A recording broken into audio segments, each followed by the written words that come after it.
Hi, great. So, welcome to this Zoom discussion. Um, Thank you again so much for supporting my work. As many of you know, I am in the process of transition. I have left my teaching job, and now I am trying to figure out what next steps are. I'll be doing a lot of traveling these next few months, and I will try to upgrade my Substack in order to build a stronger community. We will have monthly Zoom discussions just so that I have a chance to know who you are and I can answer directly your questions about geopolitics, about anything really, to get to know my community a lot better and figure out what people are interested in learning about. Um, I will also organize more meetups. So my first meetup will be in Tokyo on Tuesday, and I will return to North America in August, and I will organize meetups in the major cities, Toronto, New York, Los Angeles, Austin, among other cities. And yeah, thank you again for everyone who is participating in tonight's conversation. I will switch time zones every month in order to include as many people as possible from different parts of the world. This is a chance not just for me to get to know you, but it's really a chance for me to learn about your part of the world, about your interests, and I'm really looking forward to this discussion tonight. So, are there any questions? I'm hoping this will be an interactive session. So, I'm hoping that you guys will ask questions. I'll just respond with my thoughts. But are there any questions or comments? Does anyone want to raise his or her hand to begin?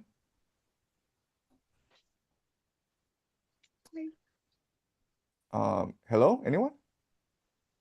I would like to. Okay, yeah. Thank you, Sarah. Thank you. So good evening, everyone. Hi, Professor Young. Thank you for the Zoom meeting. So I'm just my question is a little bit general because with the very recent developments with Trump, his we go back to war situation. Obviously, apparently, he mentioned he still wants to talk to Iran, but the ceasefire is over, so the whole story continues there. But what are your thoughts now? Do you think they might then now start to get the ground troops going, or at least get the soldiers ready, so to say? Yeah, my English, I'm from Belgium, so I try to um, make it clear. So it's a bit general, I know, but it's just a startup, and it's with the recent information I got yesterday when I was checking the news. Yeah, so I think for the next 2 to 3 months, you will have a lot of back and forth. There's going to be some moments of intense warfare, like what's been happening these two days, and suddenly it will stop for a few more days. They will say the MOU is still in force, and then for whatever reason, we're back at war again. Okay, so I want to go over why this is happening. Okay. Um, First of all, what's really important to appreciate is that the military leadership is now divided from the political leadership in Iran. So the political leadership are the ones who are negotiating the MOU. They're the ones who are trying to have a permanent ceasefire in order to maintain economic stability in their country. The military leadership, which is basically the IRGC, they have actual control of the Strait of Hormuz, and from their perspective, um, there's no point in an MOU. There's no point in a ceasefire because it's really the Americans won't respect it anyway. So there's just dynamic going on where on the surface, politically, Iran is still adhering to the MOU, but militarily, Iran is has decided to that America and Israel will eventually invade, and so they need to prepare for this eventuality. Okay, that's point one. Point two is that Iran, the United States, and the Israelis are committed to war, but the world is going to suffer a great deal from this conflict. And so you have countries like China, especially China, but also India, Pakistan, the GCC, who are trying to apply as much diplomatic pressure as possible on the Iranians to agree to a ceasefire. It's impossible for the world to apply any pressures to the Israelis and the Americans. They don't care.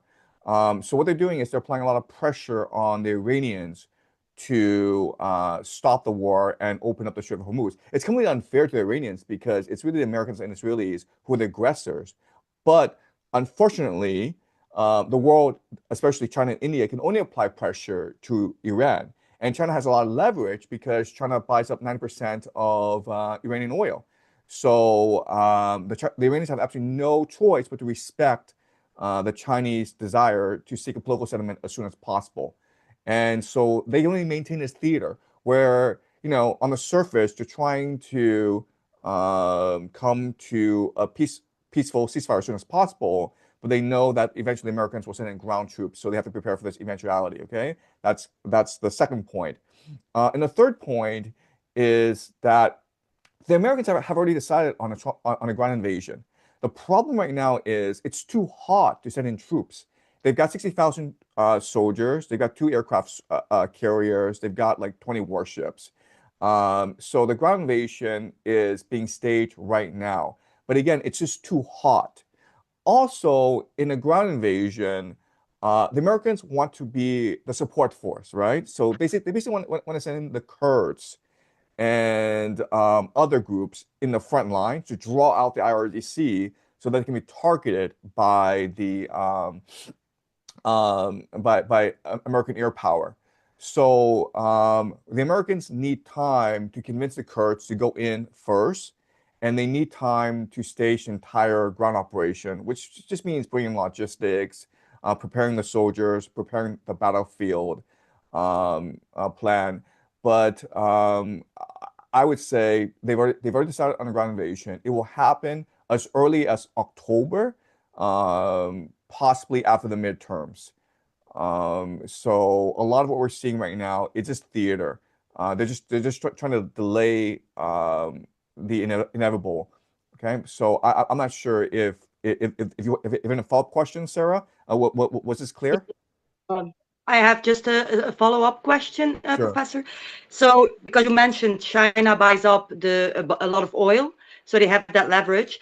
But we're seeing now, after the first situation where they were like, "Oh, it's going to cost so much for the people because of the Strait of Hormuz," and in your last post in that article, you mentioned it. Like now, no one is talking about it. Everything stays the same price because there China went like probably did some bargaining Yeah.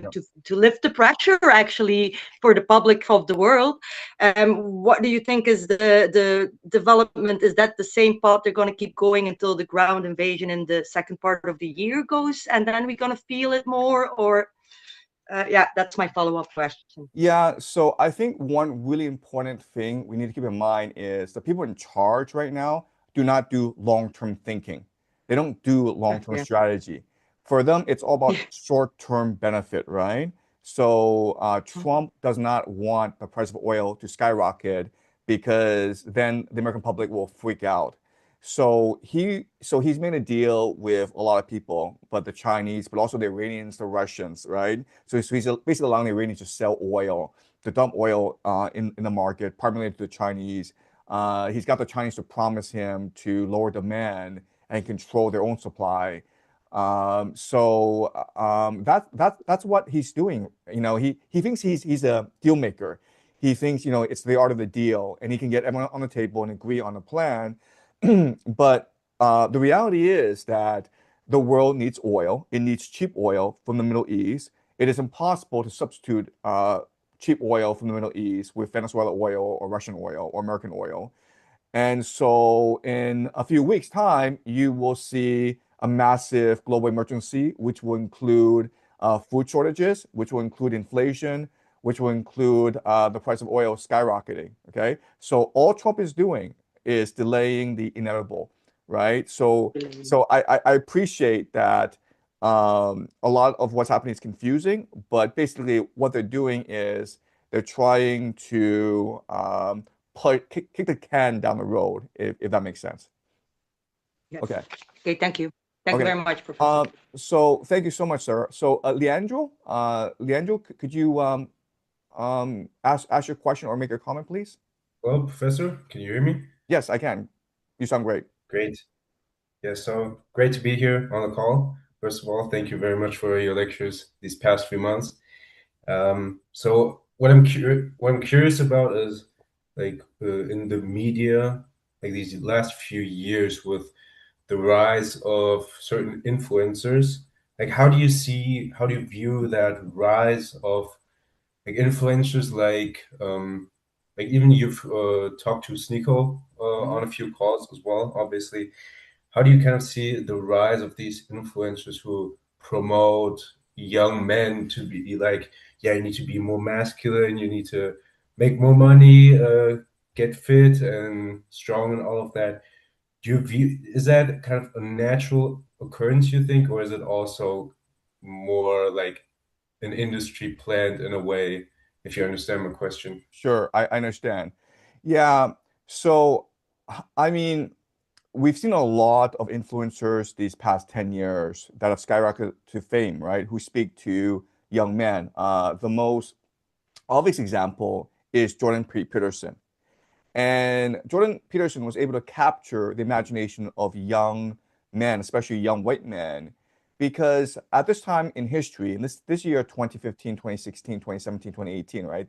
Especially these 4 years, DEI, woke politics, um, progressive politics has basically taken over the American, Canadian, Western school system.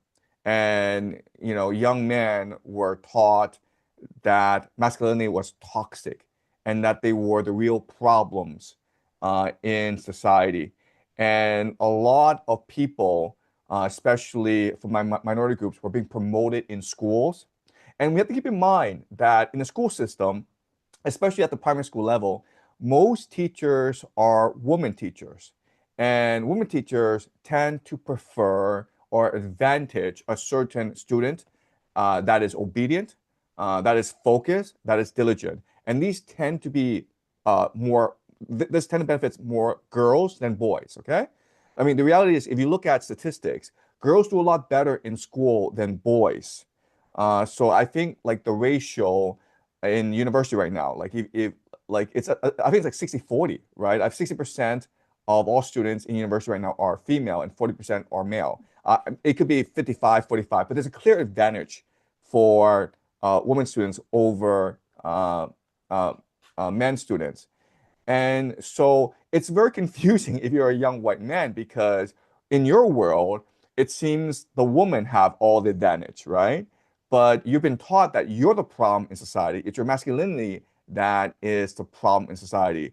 And this also ties into how people, especially young kids, are oversubscribed or over prescribed medication, right? So if you happen to like have questions or you run around too much, they diagnose you as ADHD, and they make you take Ritalin or something, and that's just destroying the psychology of young men. And I have two boys, and I think it's one of the things that they run around, that they roughhouse, that they ask questions, that they disobey me. I think that's just part of the growing up process. So I think that young men, especially young white men, feel extremely disadvantaged, feel extremely discriminated against in society, but they could not articulate these concerns because their teachers, their parents, all these authority figures told them that they were the problem. And that's why someone like Jordan Peterson is such a breath of fresh air, right? And then the Tate brothers come along. And look, the reality is that if you're a young person, I'm not just saying like, young white man, I'm just saying like, if you're just a young person, you're completely screwed over because the baby boomers have all the wealth, they have all the political power, and they're not dying. So there's really no social mobility in society. So I think because all these like social economic factors, because all this, discrimination against young men in society, the Tate brothers, Nick Fuentes, Jordan Peterson, they all give voice to these people. And I think, look, I think it's a great thing. Like there's more debate in society. I think it's a great thing that there are more voices in society. So it's unfortunate that what's happened is that the debate has become much more siloed and compartmentalized. What I mean by that is you're like you before when I was growing up, it was important to engage people's arguments. Now it's just like, well, I don't like who you are. I don't like who you represent. So I will now just ignore you. Okay. So deplatforming, cancel culture have become very, very common. And all this does is feed the appetite for people like Jordan Peterson, Nick Fuentes, the Tate brothers, even more. So those are my thoughts. Do you have any more questions, Leandro? Yeah, like basically, so it's have to sum it up. Um, it's kind of like because of the like these last few decades that people have that young men have become kind of Thank you so much. just more disadvantaged and all of that that that has that, like this shift in structure has like just allowed the space for these people to then, as you say, provide a breath of fresh air. And then, but it's kind of just a natural process then that that's the logical consequence uh,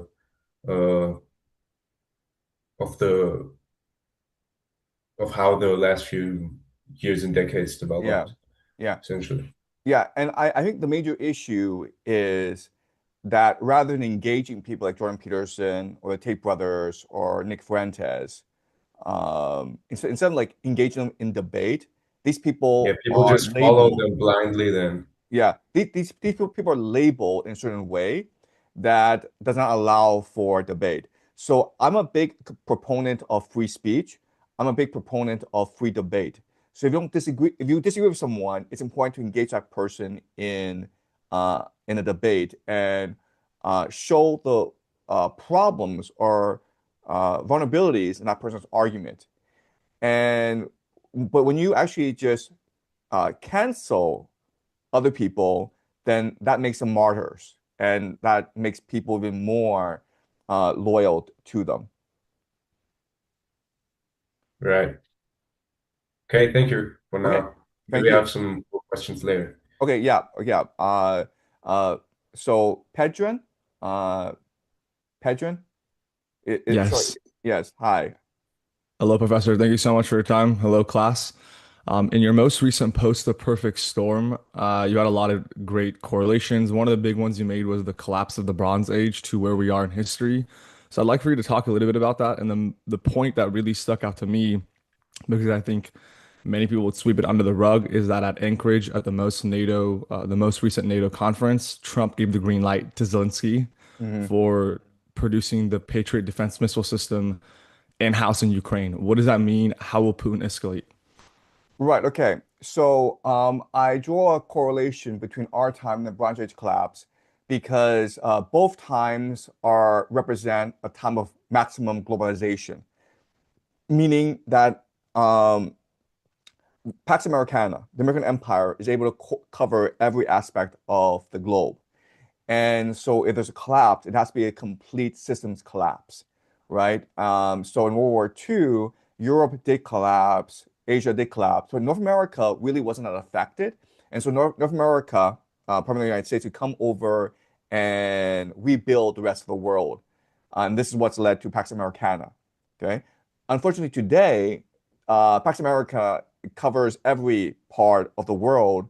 So if Pax Americana falls, the American Empire declines, the rest, every part of the world is affected. And this is most noticeable with the closing of the Strait of Hormuz, whereas if this Strait of Hormuz stays closed for the next few weeks, then you'll have famine in Africa. You'll have lockdowns in East Asia. You'll have inflation in America. the global south won't be able to feed their population in about a year's time.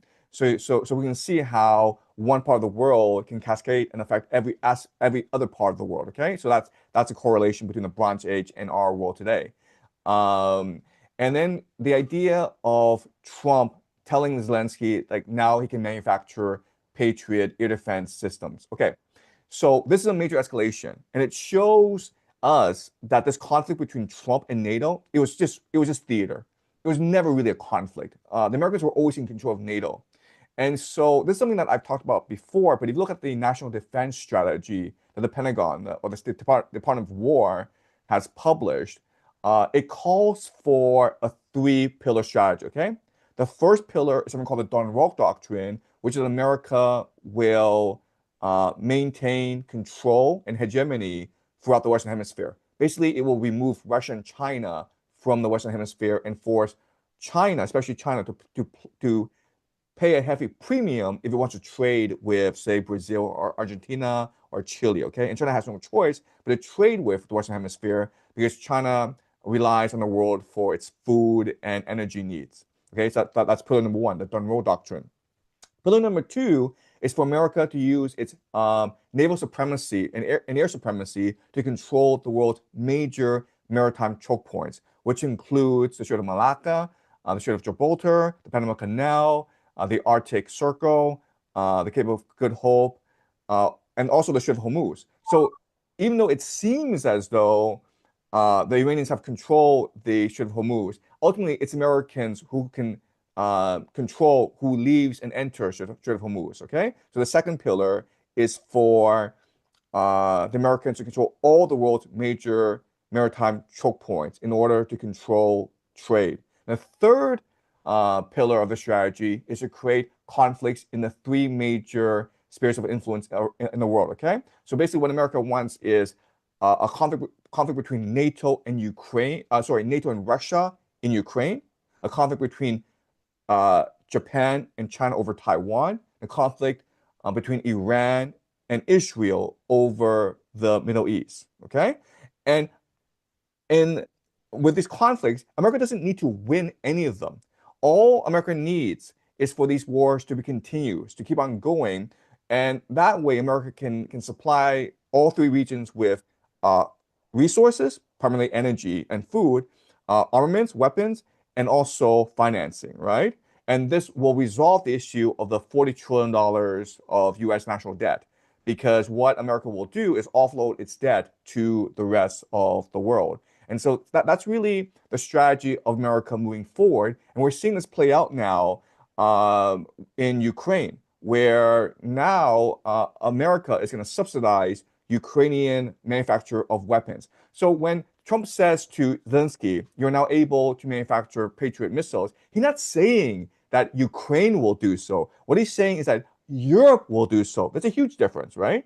Because if these weapons are being manufactured in Ukraine, it's fairly easy for Russia to target these factories and destroy these factories. But if these factories are located inside Germany, Latvia, Romania, Poland, these places, if Russia were to attack these factories, that would invoke Article 5 of NATO, which would basically lead us to nuclear Armageddon. And I don't think Russia wants to cross that line. I don't think Russia wants to escalate to that point. Okay, so that's what's happening. So when Trump says he is giving Ukraine Patriot missiles, what he's really saying is that he's arming Europe for a long-term confrontation with Russia. So, and then Russia knows this, and what we're seeing from Russia is they're moving towards total war. So right now it's a special military operation, but now you have a lot of top Russian officials saying, look, this is a war against NATO. So let's stop pretending and let's move towards total war. Okay, so that's the situation with Ukraine. Thank you so much. Okay, great. All right. Nicholas? Hello, Professor. Can you hear me? Yes, I can. You sound great. Okay, thank you very much. Hi, everybody. So also taking into consideration what you just posed about the current state of the world.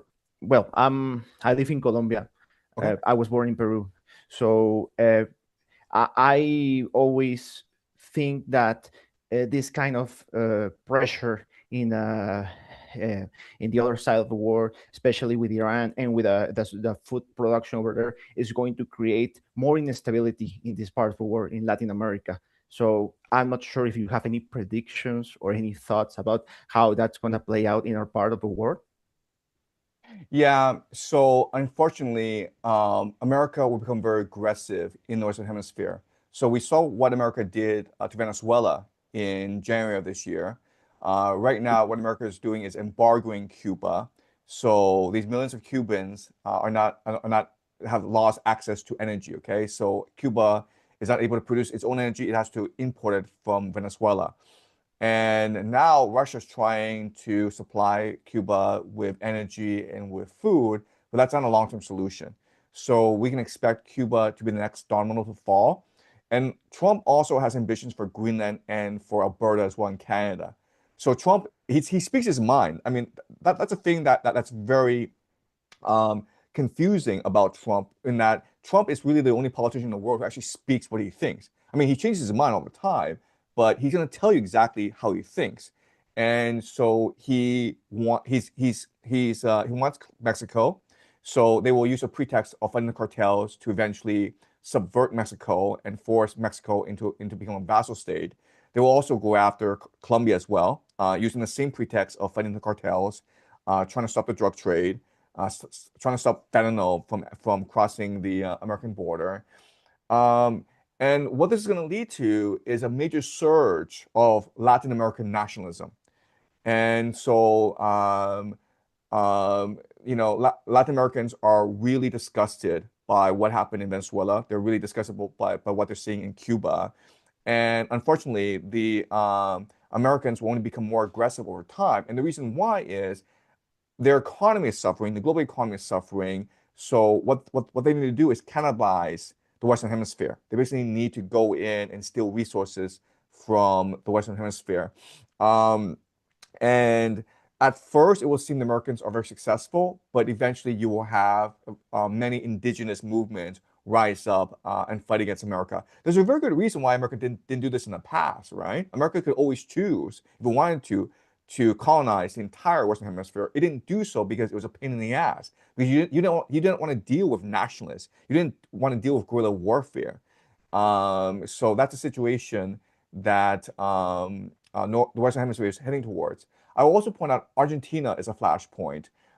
So I wrote about Argentina a few weeks ago, and one of my readers made a very interesting comment, which is, you know what? They'll probably fix the World Cup for Argentina to make the Argentinians more submissive to Pax Judaica and to the Americans. And that's exactly what's happening right now. If you just watch the World Cup, it's clear I they're agree fixing they're totally. fixing the stupid thing, okay, for Messi. And you know what? I wouldn't be surprised in 5 years' time, Messi is elected the president of Argentina for life. Okay, I would not be surprised if in 5 years' time they make Messi king of Argentina, and of course he will serve the Zionist and American imperial interests. So yeah, yeah.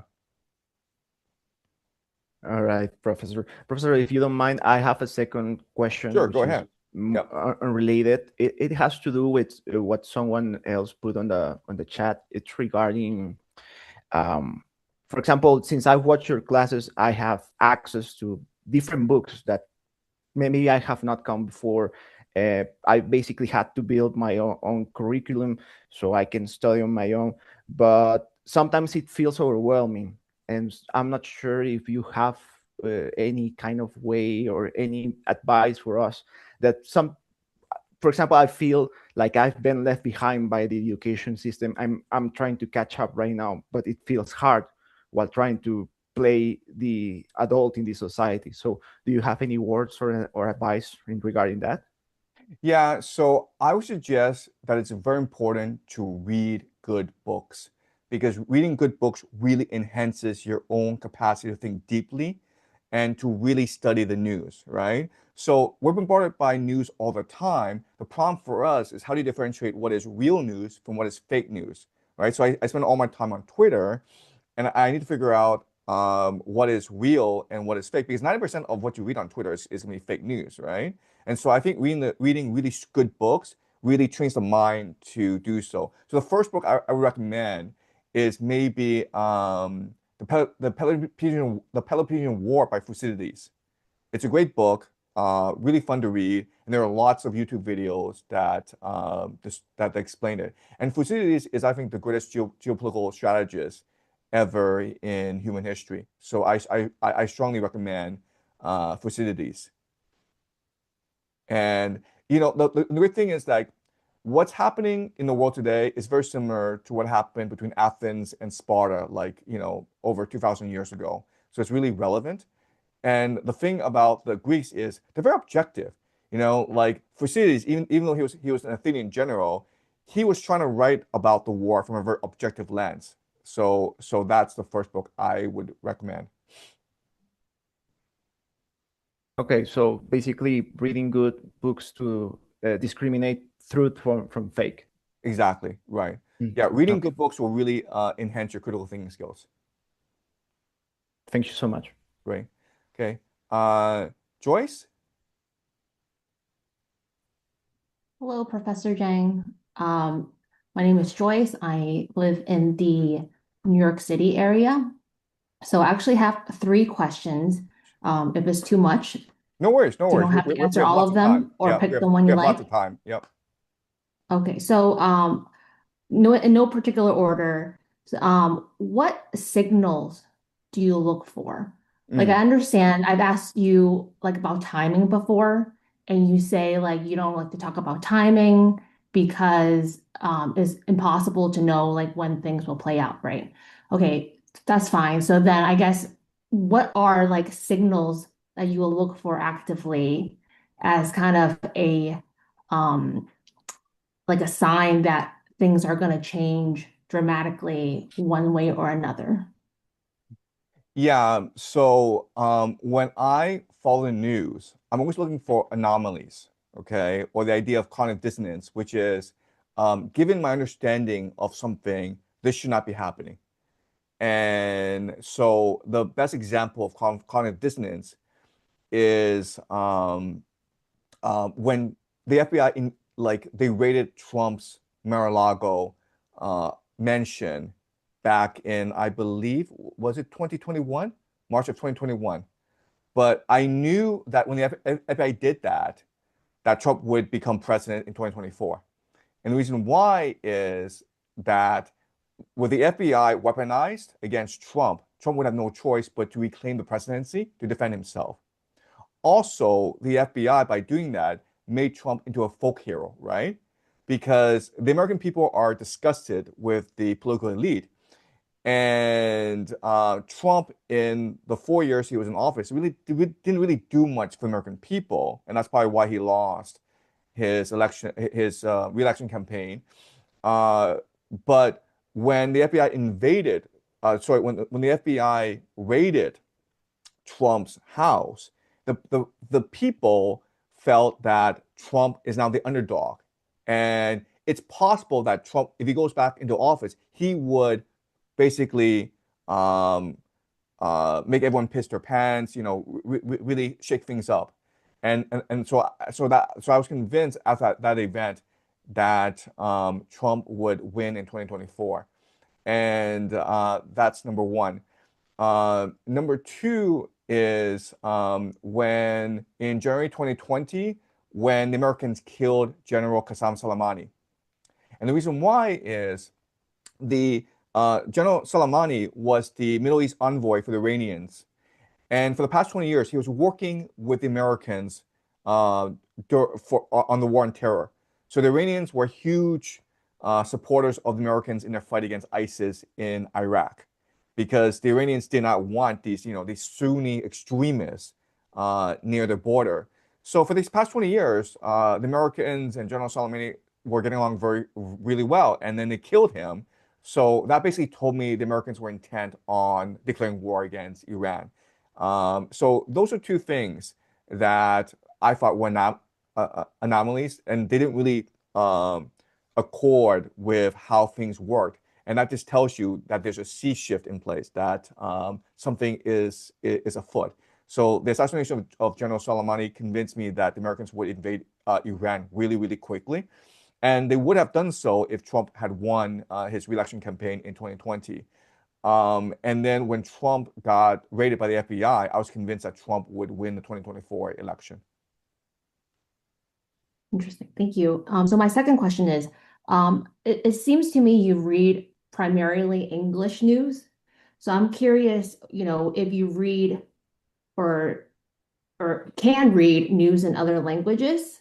And so what do you read and kind of what are the disparities that you see between different languages? That's a great question. I wished I read widely, but I don't read widely. I stick primarily to English news sources just because it's just easier for me to access. I tend to read really quickly.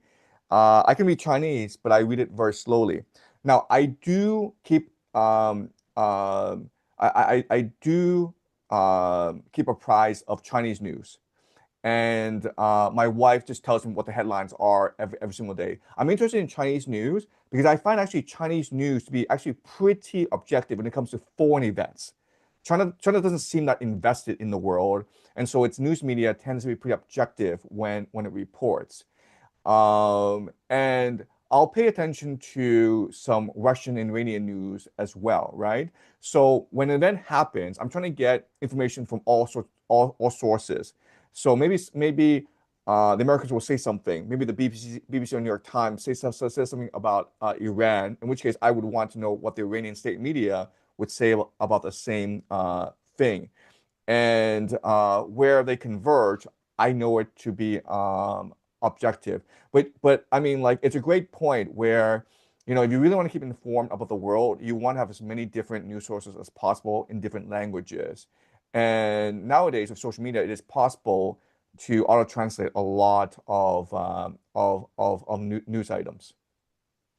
So I don't know if you've seen like that thing called Press Reader. They have it in hotels from time to Right, time, and it kind of collates a lot of different newspapers from everywhere. right. Okay, so I have my last question is, so I have kids as well. I have two young daughters. So I'm curious, for the purpose of helping them, not be stuck in a box, right, in whatever education system they're in, to, develop them as critical thinkers. Are there programs that you know of that are good for that, that aren't necessarily in any particular physical location? Or is that something you're developing yourself? Yeah, so I'm not sure if you know the Waldorf school system. The Waldorf school Mhm. system developed by Rudolf Steiner. That's something to look at. The Silicon Valley executives in California, they send all their kids to these Waldorf schools because these Waldorf schools emphasize a lot of natural play, just like kids run around in the forest a lot, and that's really important for kids. And Silicon Valley executives do this because they know that technology is designed to be as addictive as possible. So if kids at a very early age start looking at the screen too much, their minds are captured. The screens are set in a certain way that it becomes almost addictive, right? It's always causing this dopamine release inside the brain. And so you want your kids away from sugar. You want your kids away from the screen as much as possible. I have three kids, and I struggle with this because these things are so pervasive throughout society, right? And these things are designed to be addictive.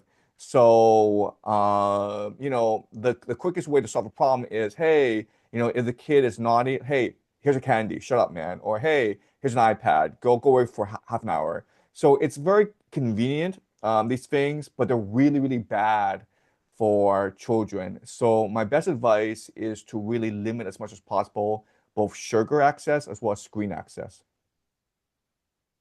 Thank you. Great. And you had a third question? Oh no, that was my third Oh, sorry, question. sorry, sorry. I lost it. Okay. Thanks a lot. Okay. Okay. Nick. Hi, Nick.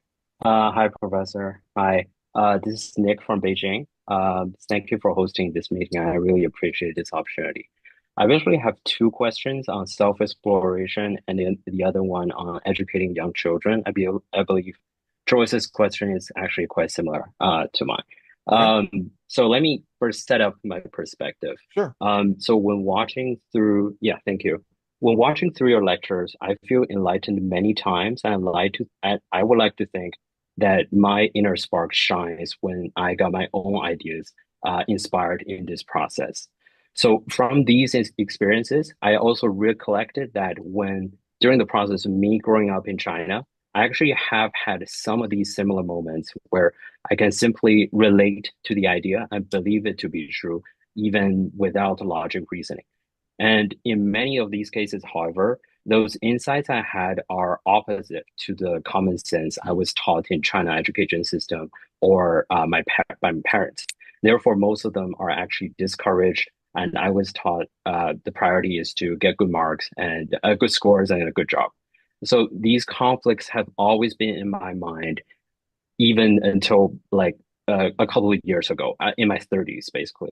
And in the system is finally clear through learning your view of the world and reflecting it into my daily life. So, and then, however, from this enlightenment, I have a new doubt, which originated from a Marxist theory I once firmly believed to make sense.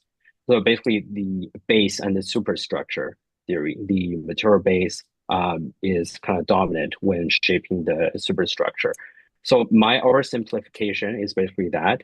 Um, and my doubt is based on this is that if the base and superstructure theory is true and also can relate to personal level, then is it possible that my enlightenment is based on the materialist education I received, which granted me my current economic status, which I would say is comfortable in China.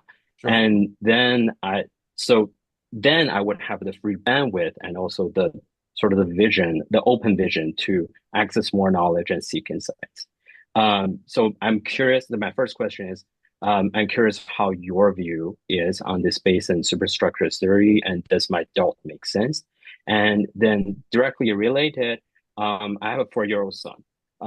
I want him to have the same insights that I had when he grows up and seek his own path of enlightenment.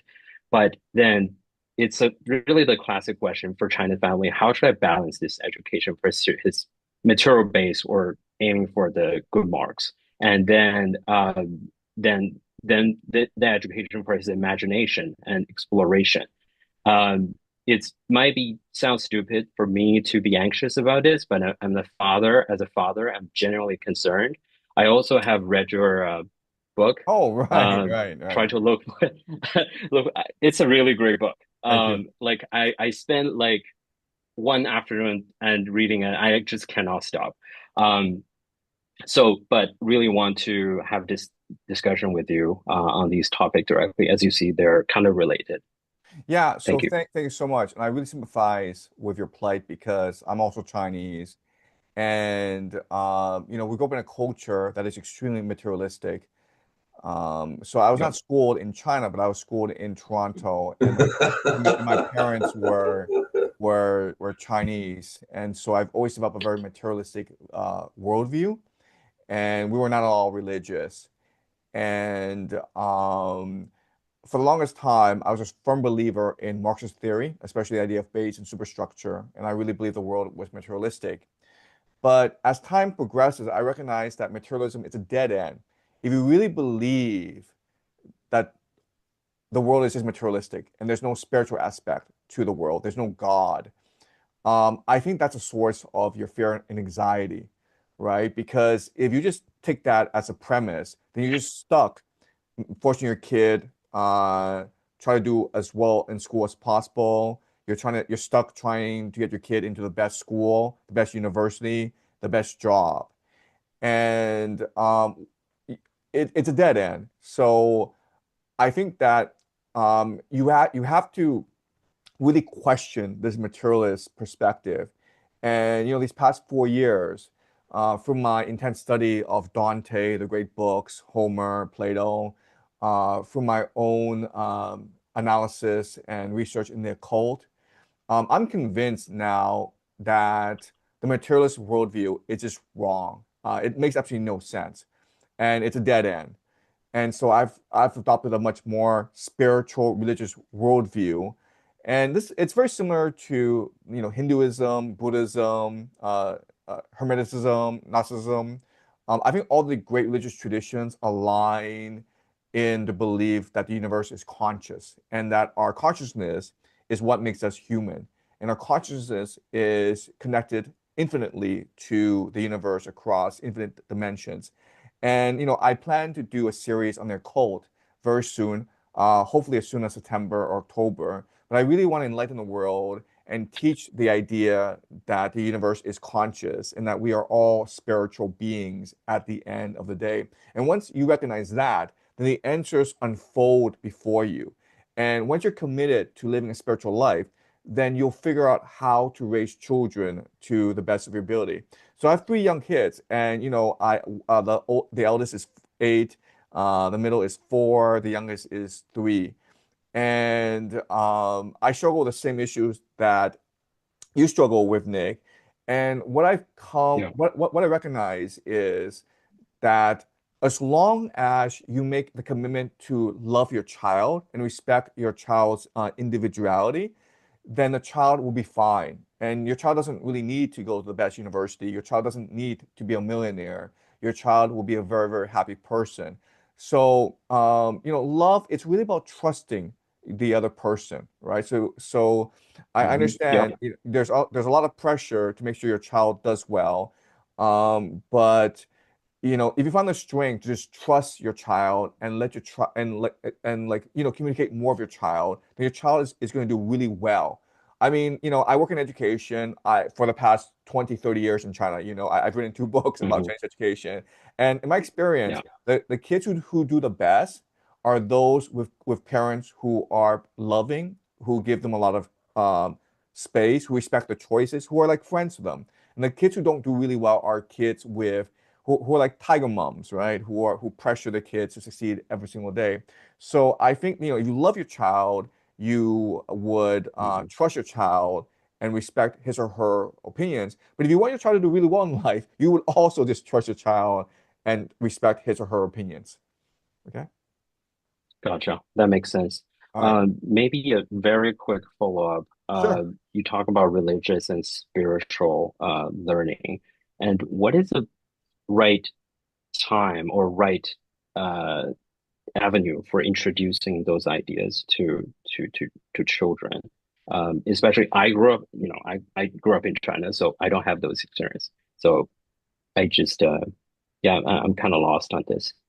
I think children are intuitively religious people.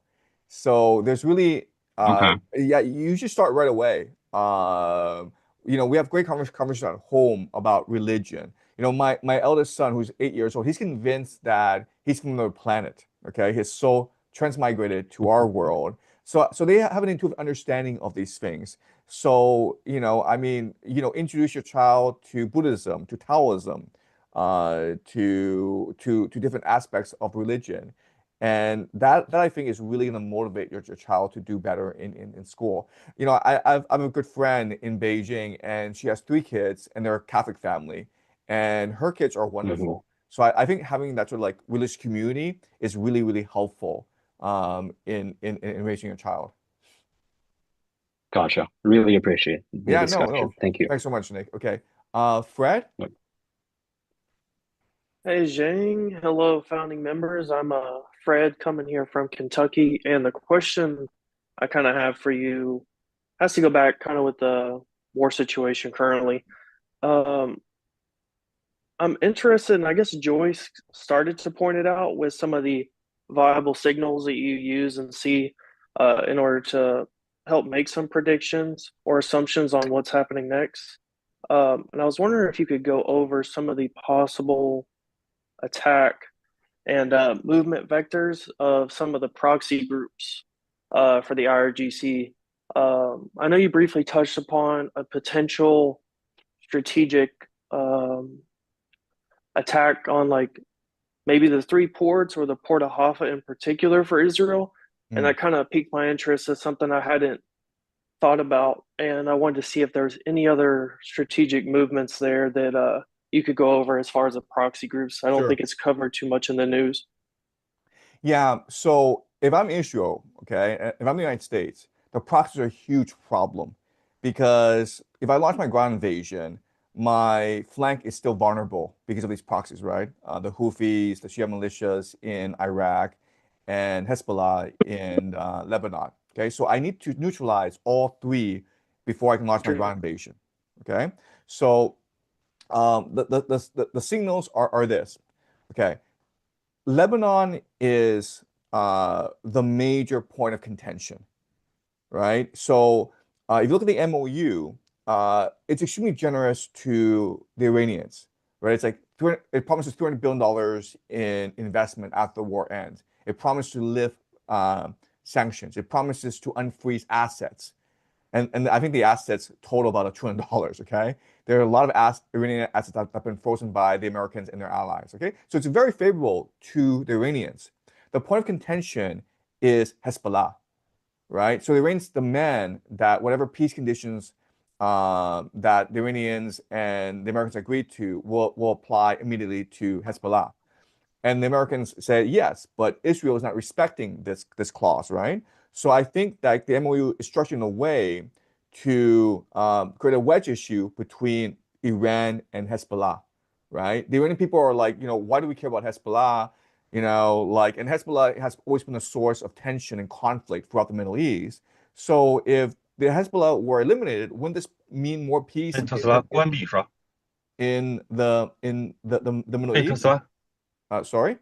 嘿，特斯拉，关闭是吧？ Okay. All right. Okay. So so Hezbollah is a point of contention. We're also seeing that Trump is now being very nice to Syria. Al Jolani participated in the NATO summit in Ankara, and America is going to lift all sanctions on Syria. And I think the idea is to bring in Syria into the war against Lebanon, right? So what's going to happen is this. Trump is going to try to create a wedge issue in Iran, where the political leadership just wants to abandon Hezbollah. Trump wants to create a civil war in Lebanon, where Hezbollah is fighting the government of Lebanon, and then the Syrians will attack from the north, and the Israelis will attack from the south. And I think that given all this dynamic, it's going to be very hard for Hezbollah to survive. I think like there are a lot of players in the Middle East who are committed to eradicating Hezbollah because they've always been a huge problem in the Middle East. And so I think that's the Lebanon issue. Okay, so watch for what Syria does. I think Syria will start to send in forces from the north. Watch what the Lebanese government does. Lebanese government may decide to take up arms against Hezbollah. Watch the rhetoric coming from Iran, where the Iranian political leadership may start to criticize Hezbollah more. Okay, so that's Lebanon. Now we move to Iraq, and what's really important in Iraq is that maybe a week ago there was almost like a coup in Iraq where the prime minister launched a corruption crackdown on major political figures in Baghdad. And a lot of people suspect that what he's doing is he's trying to clean house, basically eliminate the Shia militias, and then use Iraq as a springboard for an American invasion. Basically arm the Kurds and have them cross the border into northwestern Iran. So that's Iraq. And the third point are the Houthis. And what Saudi Arabia is doing is they're arming the local tribes people in Yemen against the Houthis, right? So there are lots of different ethnic groups in Yemen, and the Houthis are just one of them. And so basically, Saudi Arabia wants to finance a civil war in Yemen, and they've been financing a civil war in Yemen for the past decade anyway. Okay, so with these three movements, you are now trying to neutralize and isolate each of these proxy groups so they can no longer coordinate. And then once these groups have been neutralized, then you launch a ground invasion against Iran. And during this process, I hate to say this, but there's very little Iran can actually do about it, right? Because before, the way that Iran supplied Hezbollah was through the land bridge for Syria, but now Syria is now controlled by the Israelis and the Americans. The Houthis are too far away, and the Shia militias are too weak. So it's a very dire situation right now for the Iranian proxies. So does that make sense, Fred? Do you have any follow-up questions?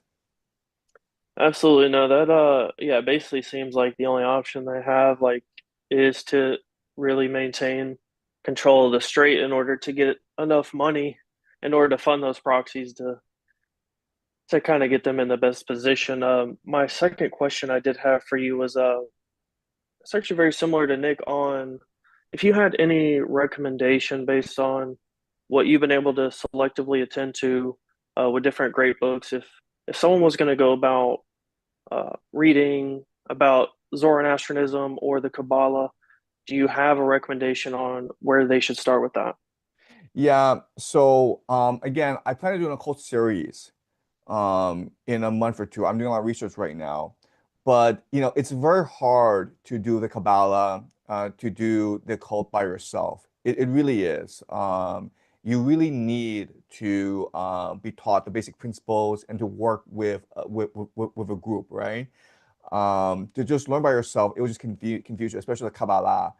The Kabbalah is one of the craziest things you will ever learn. And they say a lot of these Kabbalists, they have schizophrenia. I mean, like if you actually just study the Kabbalah and you try to make sense of it, it'll drive you insane. So, I'm gonna do a cult series, and we'll do these monthly live streams, and please follow the occult series, and I'll give you a lot of recommendations, and then we can discuss a lot of these ideas during the live stream. If you want to get started, the best book I would recommend is Manly P. Hall. I'll write for you, okay? Manly P. Hall, and it's all free online, okay? Manly P. Hall. He's probably one of the best writers on the occult, and so I would suggest reading him to start. Awesome. I really appreciate it. Thank you. Thanks, Fred. Okay. Dominique? Yes, hello, Professor. Before I start, could you write down for us also a reference to the other book that you recommended? Yeah, sure. It's called The Peloponnesian War by Thucydides. Yeah, and again, all these books are free online or at the library. Thank you. I have quite a few questions, and I would like to start by having basically a discussion with the current situation in Europe. Because we have a huge problem with immigration and a very big lack or decrease of cohesion between the nation itself and the population within the nations. And I'm in Switzerland, so it's not as disastrous, let's say, as in the European Union, but Sure. just at the start of the month, for example, a new law was passed, and now the Supreme, let's call it court, but it's not really the Supreme Court. It's the law, basically the Supreme Law System in Switzerland now has to respond to the European Union, to Brussels. But it was masqueraded underneath as the stop to 10 million people. But in order to do that, then this was a consequence. So, and we see this basically in an exponential trend throughout Europe. How much hope do we have in the coming years, because I believe this is kind of a natural phase in which we have to go through. It's unfortunate we are in the middle of it, but it's inevitable. Even those who oppose this trend are opposing a natural phase of history, I believe. But based on past patterns, how do you see it going forward? Yeah. So the trend in Europe is not very good. And a lot of the issue is that you have this aloof bureaucracy in Brussels, and they live in their own bubble, right? It's like Washington, D.C. in America, where they really don't care what the local people think. All they care is, what their friends and their colleagues think, and they're a bubble, okay? And these people in Brussels are committed to total war against Russia. They see Russia as the greatest threat to Western civilization. They believe that Russia will be defeated in Ukraine. And once Russia is defeated in Ukraine, then peace and prosperity will come to Europe. Okay, this is like literally how they think. They think that Ukraine is only a day away from winning this war.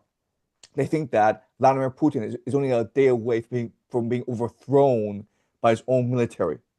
They think that Russia, the entire economy, is only a day away from collapse, right? And once this war in Ukraine is won, then Europe will be able to exploit Ukrainian resources as well as force Russia to pay reparations for the war. In which case, you have like $10 trillion, in which case you've solved all the problems of Europe, right? Now you're able to finance the pension system. Now you're able to provide social welfare to a lot of people. So as long as the Europeans are willing to make these sacrifices, then Europe will win this war and save Western civilization. This is literally how they think. Okay, and so like it's eschatological, it's visionary, and it's delusional, and so they believe that all sacrifices are necessary and justified to defeat Russia.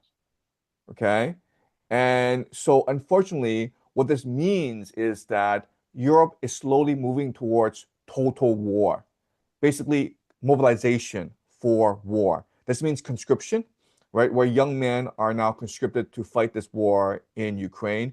This means diverting all financing to weapons production, to continue this war in Ukraine, to basically creating as much debt as possible in order to make sure Ukraine stays afloat, and basically stir up as much anti-Russia hatred as possible. Okay, so this is my prediction of where Europe is heading, and this is usually what societies in decline do, right? So in the chat, there's a really good conversation like where Leandro asks, why doesn't America just pack up and leave the Middle East? And the answer is that's not how the world works.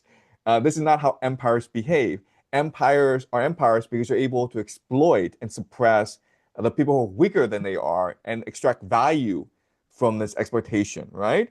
So if America were to the next day say, screw this, we're leaving the Middle East, the American empire would collapse, right? Because now the GCC has to pay reparations to Iran. Iran now controls the Strait of Hormuz. Iran, Russia, and China can create their own trade bloc. And so America would collapse financially. And America would declare insolvency because it has $40 trillion in debt. The American people will rise up and it'll be a revolution in America. So the imperial elite in America has absolutely no choice but to continue to fight this war. Same thing in Europe, where the bureaucratic elite in Brussels has absolutely no choice but to continue to fight this war in Ukraine. And they honestly believe that this war will be won next month or next year at the latest, but this war will be won. Do you have any follow-up questions, Dominic? Because do you see it as an option? I think this was from one of your lectures on YouTube when you were teaching. And you said that when you want to send troops, one of the first, when there is no support from the population for a war, then one of the things that you can do is send immigrants or those who are unwelcome. So do you see that as an option in Europe as well when all of this is going to play out? Yeah, that's a really good question, right? So a lot of these immigrants are military-age men. The problem is that it's very hard to get these men to go to war. These men are not going to fight for you. They might run away. So the problem is that these bureaucrats in Europe, they will often take the path of least resistance. Okay? Meaning it is easier for them to get their native population to go fight this war than it is to get the immigrant population to go fight this war. And so it's not a conspiracy. I mean, a lot of people think, okay, isn't this population replacement where you have these millions of Muslim immigrants in the country? And if Germany, if Romania, if Poland send their native people to go fight in Ukraine and they all die, then you have population replacement because these Muslim men just take over, right? And it's a nice conspiracy theory, but the people in charge are not that smart and don't think that long term. They always pick the path of least resistance. And for them, it's always like, what is the most politically expedient thing to do in the short term? And again, they're not planning for total war. They're not planning to send young men to die in Ukraine. They literally believe that the war will be over next month. And as long as Europe stays united, as long as Europe stays committed to the fight, this war will be over next month. Okay. So what's going to happen is a sunk cost fallacy where right now they're sending in weaponry, financing to Ukraine. Okay. And this war has not been won. So now you spend in special forces. Then you send in mercenaries. Then you start sending in volunteer forces. Then you start to conscript young men. Okay. This is World War I all over again. And so again, it's not long-term thinking, okay? Because these people are incapable of long-term thinking. It's just like a short-term, politically expedient solution to a problem that they're in. And unfortunately, all that's going to happen is they're going to keep on digging a bigger hole, okay? Sarah says, there's gonna be a budget for the next 8 years. We pay automatic taxes that go to Ukraine. Yeah, yeah, exactly, right? So they're digging this hole where they think that we don't have to send in men to die in Ukraine. We just have to send in financing. But eventually, you're gonna have to reach a point where you're forced to send troops into Ukraine. It's some cost fallacy. It's like going to a casino where you didn't expect to be $10 million in debt, but once you're $10 million in debt, you're stuck there for the rest of your life, gambling to pay it off, right? And that's what's going to happen in Ukraine. Does it make sense, Ukraine? Dominic, do you have any follow-up questions? Yeah, as you were speaking, I also thought, well, but there is also the fact that as the lifestyle keeps becoming in Europe is always harder and harder and harder in exponentially, there is gonna be like a point, triggering point in which people will not be able to take it anymore. And we're gonna have to see some violence in the streets. Yeah. So sending away young men to play and fight your war for you is also a prevention from this from happening. Exactly. You're exactly right. So again, they're not planning for this, but when they're forced a choice between, sending the man to die in a war or having them, burn down your streets, like go rioting, well, we'll send the men off to die in Ukraine. And unfortunately, okay, the native population is going to be a lot less obedient than the immigrant population. Okay? So the immigrants are going to stay at home and not riot. The native people are going to riot, and so you send the native people to go die in war, not the immigrant population to go die in war. So it's very strange. Like everyone knows what's going to happen, but again, the bureaucrats in Brussels, they're in a bubble, and they're stuck in a sunk cost fallacy, and they're just going to dig a bigger hole for themselves. And when you send young men to die in a war, eventually you're going to have mutinies. Eventually you're going to have civil war back in Europe. So I think this is how it ends. It ends with political revolution in Europe. And then do we have, because you also said a war is made to destroy money. Yes. So if we are going to basically escalate this war so much, alongside all the other wars that are going to be around, basically when it's going to be over, let's say metaphorically speaking, the money is going to be destroyed, AI system is going to be in place, the surveillance state. So there is no reason for people to revolt anymore. So it's like it has to go faster and faster and faster. Yeah, I think this ends when the world is exhausted, okay? So wars end when a certain faction of the men in your society have died off. So in World War I, I think it was like maybe 10% of the German population, the male population, were killed, and then the Germans could no longer sustain the war, and so they had to sue for peace.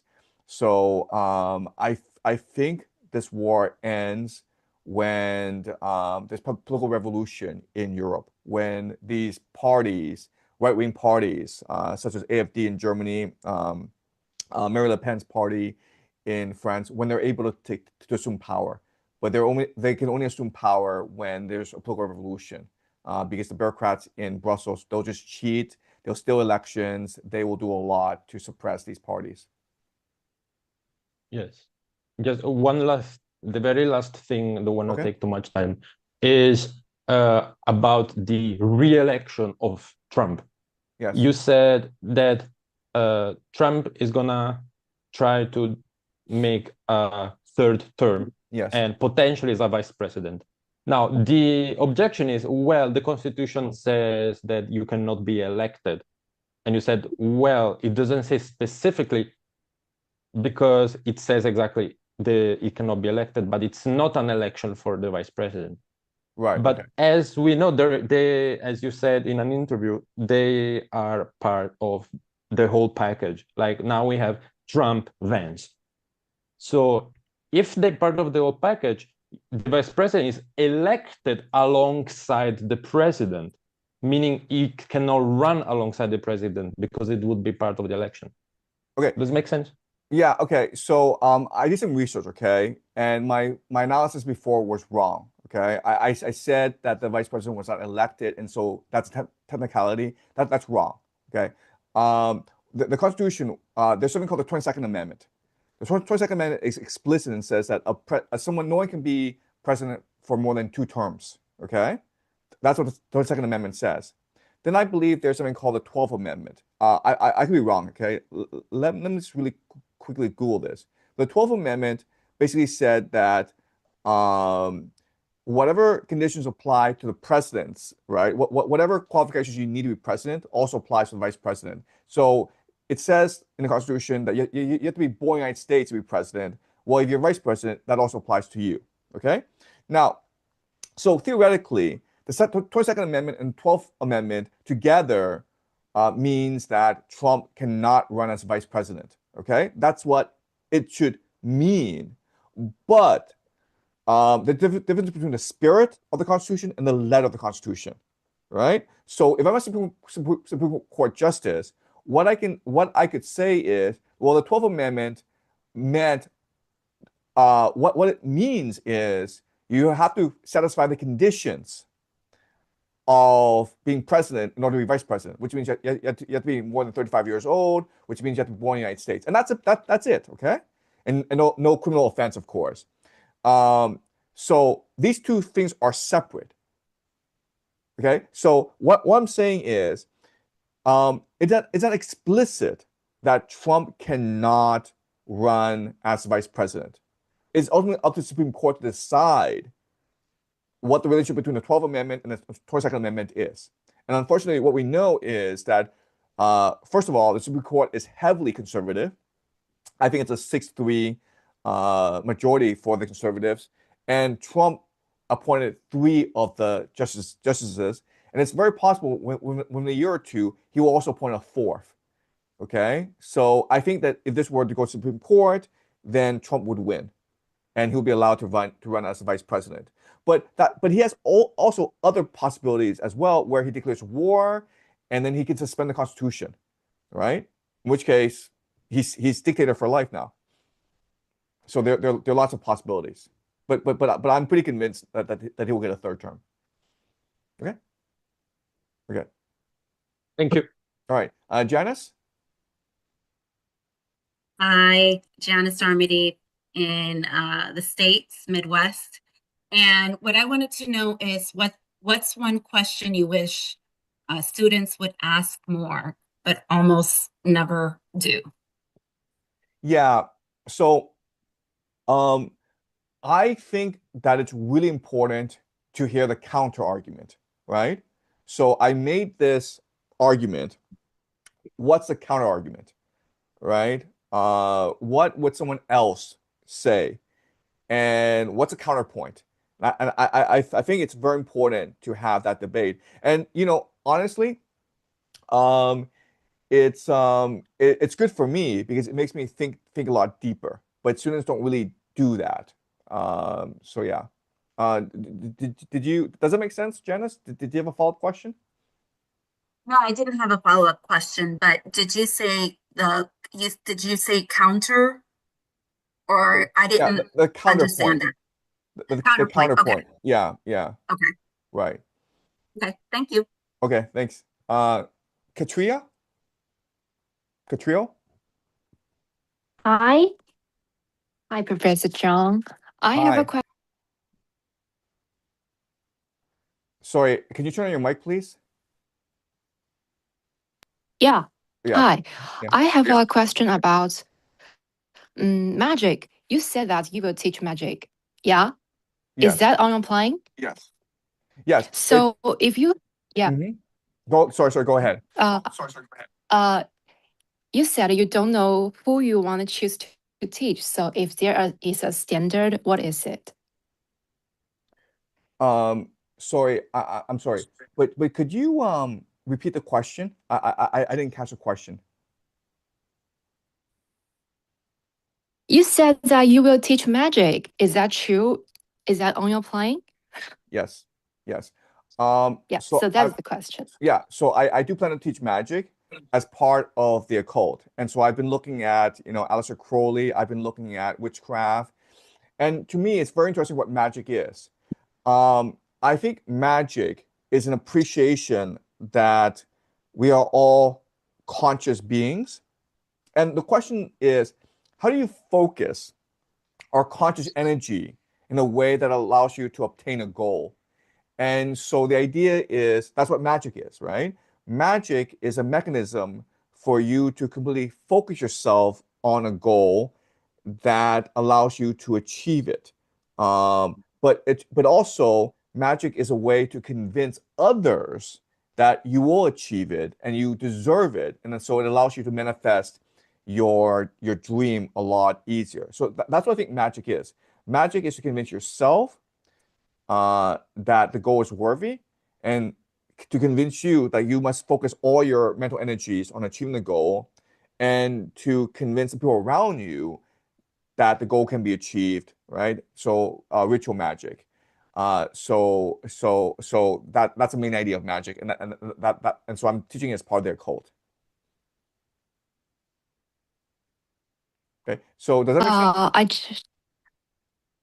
I just want to know, have you ever read a book about magic? So I have read so many. So I just wondering how you will teach that. Is it things about spirits or just things about Kabbalah? I just want to know more about this. Sure. So again, I'm just doing research right now, okay? But one book I've read that was very useful is on sex magic. So Aleister Crowley was a major proponent of sex magic. And so if you just go into the techniques of sex magic, right? So what do you do? Well, first of all, you have to train your body to engage in sex in a long term, right? So basically, you want to go for hours and hours of penetration, of ecstasy, without actually ejaculating, without actually um, having an orgasm. And so you have to actually like train yourself for years to do that. It's not that easy to do, right? Where you just go for like 6 hours straight and have fantastic sex, but you don't ejaculate. You're able to control yourself in a certain way. And then what you do is you also have to find a partner that's able to work with you in this ritual. And then before the sex, there's this very elaborate ritual. And what you're trying to do is during the sex, both of you are trying to align your imagination, right? It's like you both have a wish. And during the 6 hour sex marathon, you're all visualizing together this vision, okay? And why Aleister Crowley would recommend this is, first of all, he thinks that there's this potency to sex, right? So you take this sex drive and you turn it into, and the sex drive can motivate you to greater heights. Okay, this like the sex can be channeled in a very positive way. That's point one. Point two is like the universe itself is sexual, right? So if you look at the Kabbalah, it's about sexual reunion, right? So when you are engaging in sex, you are actually tapping into the fundamental structure of the universe, and it's as though you're with God. And so through sex, with enough concentration, so think of it as meditation. With enough concentration, you're able to implant your idea into the very fabric of the universe, and then it's spread, right? It's like planting seeds. Okay. And then third of all, through sex, it's also an act of interdimensional communication, right? So sex, you're opening a portal into other dimensions, which allows ideas to come into you. Okay, and that's a very idea of sex magic. And so the way I'll teach this is to examine the different theories, and then explain the mechanisms and explain how different writers describe what's happening. Yeah. It's more like sex magic. It's more like Mysteries of Aces. Yes. Yes. What you said. Let me think the book. Yes. I will recommend that The Secret Sex Life of Angels. That book is the things about Yeah. sex magic you Yes. have thought about. That's right. That's right. Okay, Exactly. okay. Thank you. That's Yeah. all I want to say. Yeah. Okay. Thank you so much. Okay. So Ben? Yes, hello, can you hear me? Yes. Go ahead. Yeah, first of all, thank you for taking the time.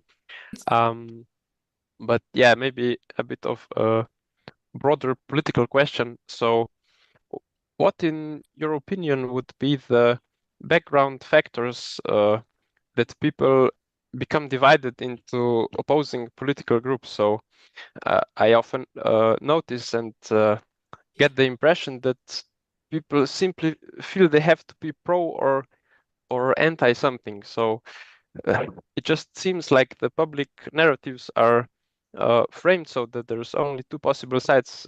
Especially, I don't know, if we focus on America, there's like two major parties. So why, in your opinion, does this happen? Right. Okay. So there's been a lot of social scientific research into political polarization. Okay. And so there are different factors. So people align with the political party because of their allegiance to the community, right? So if you're born in a certain neighborhood and that neighborhood is Republican or Democratic, you're much more likely to share their political beliefs. Okay, so community is one very important factor. Another important factor is the decline in institutions of authority, right? So if people no longer believe in the media, if people no longer believe in the government, if people no longer believe in science, uh, in schools, then they're forced to rely on their tribalism, right? They're forced to rely on the people around them. And that makes them much more anxious to adopt the opinions of the people around them, okay?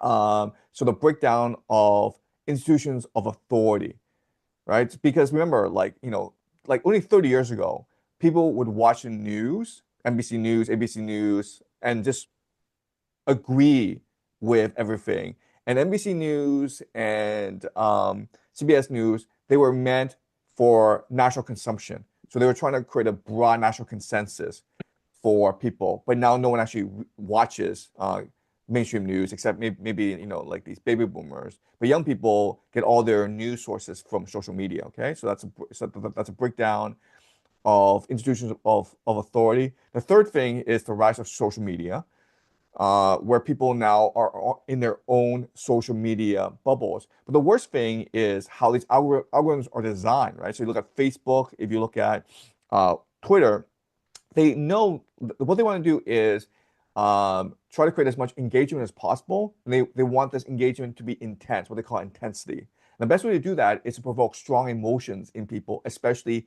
anger, fear, and hatred. And so social media just brings out the worst in people. And because you're in a bubble, these emotions are reinforced. And I mean, so what gets attention on social media are not this objective analysis of what's going on. What gets attention on social media are just these stupid feuds between influencers, right? These stupid fights that break out between these different influencers, right? So that's a third factor. And the fourth factor is like we don't actually spend that much time with other people, okay? We live too much, we spend too much time online. We are too lonely. And so it's very easy to reinforce our own prejudices about the world. I mean, if we were part of civil society more, if we went bowling with people who are outside our political affiliation, then we've been much more open-minded. And then of course you have the growth of cancel culture on both the left and the right, where um, people are encouraged to just disparage people that you don't agree with, right? So I think there's this amazing statistic where 90% of women will not even date a man from a different political party, right? That's amazing to think about how just you can be the most attractive guy in the world, but if you are a Republican and I'm a Democrat, I'm not going to date you. All right. So there's a lot going on, but this political polarization, it's been going on for a long time. It's going to be very, very hard to fix. Okay. Did you have a follow-up question, Ben, or does that make sense? Yeah, it makes sense. I mean, thank you. I see there's still a lot of other questions, so that's all Okay. for now. Thank you. Thank you. John? Hello, very pleased to greet you all. My name is John Salazar. Thank you, Professor Yang, for sharing so openly your thoughts and your lectures. I'm now going through Dante's Divine Comedy, and I'm great. finding very, very refreshing, very useful all your lectures along Yale University in Beijing, in order to understand further Dante's cosmology. I have a question regarding humanity's expansion into space. I watched several of your lectures where you've expressed skepticism. I understand part of that may be as a natural evolution of your own cosmology, as you were alluding to at the start of this call. And I wanted to ask you whether you see the oceans, as a more plausible frontier for human civilization, particularly as there is massive untapped energy resources. For example, over 80% of wind resource, technical wind resource, lies on deeper waters, and that's still to be untapped. We are commencing now to develop that in some countries such as China and some nations in Europe as well. Right. Thanks so much, John. So the idea of green tech or clean tech, right? Green tech, clean tech. Actually, these things aren't that clean, right? So you look at electric vehicles, which China just dominates. these batteries that they use cause a lot of pollution. So I'm in Beijing, and there are several battery recycling facilities around Beijing, and they release so many chemicals into the air. And electricity, it's not, it comes from coal, right? So these EVs are very, very dirty for the environment. So, and it's same for these solar panels as well, because they rely a lot on rare earths. And we know it is very, very it causes a lot of pollution to mine rare earths. And that's why China dominates the rare earths market, because China is willing to bear the environmental costs of mining rare earths in a way that other nations are not, right? I mean, basically, because China is so aggressive in mining rare earths in order to feed its green tech or clean tech industry, China is dooming its many generations to basically pollution, right? So a lack of access to clean air, clean water, clean land. So I think green tech, clean tech, these are misnomers, and I think like they're not the solution. I think the solution is to create a much more sustainable way of life, where people are less focused on consumerism and more focused on spirituality, on being kind to people around them. Right. So John, does that make sense, or did you have a follow-up question? Well, I would like to add, how about coming from the point of view of scarcity of resources? Even if we make society more sustainable, fossil fuels are still a limited resource, and at some point, that's coming to an end. So we can still have a more sustainable society that you're alluding to, but relying on, in this case, energy. The sun is over there. The wind is generated as a consequence of the sun, and it's plenty of available resource. So that's the counter argument, or the other angle I would put on the table for you to consider. Yeah.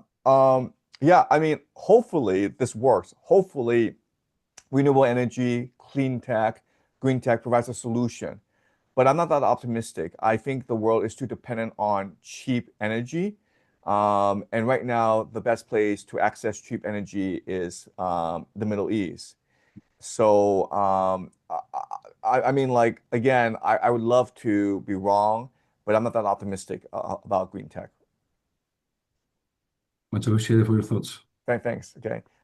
Thanks. Sean, the scribe. Sean, the scribe.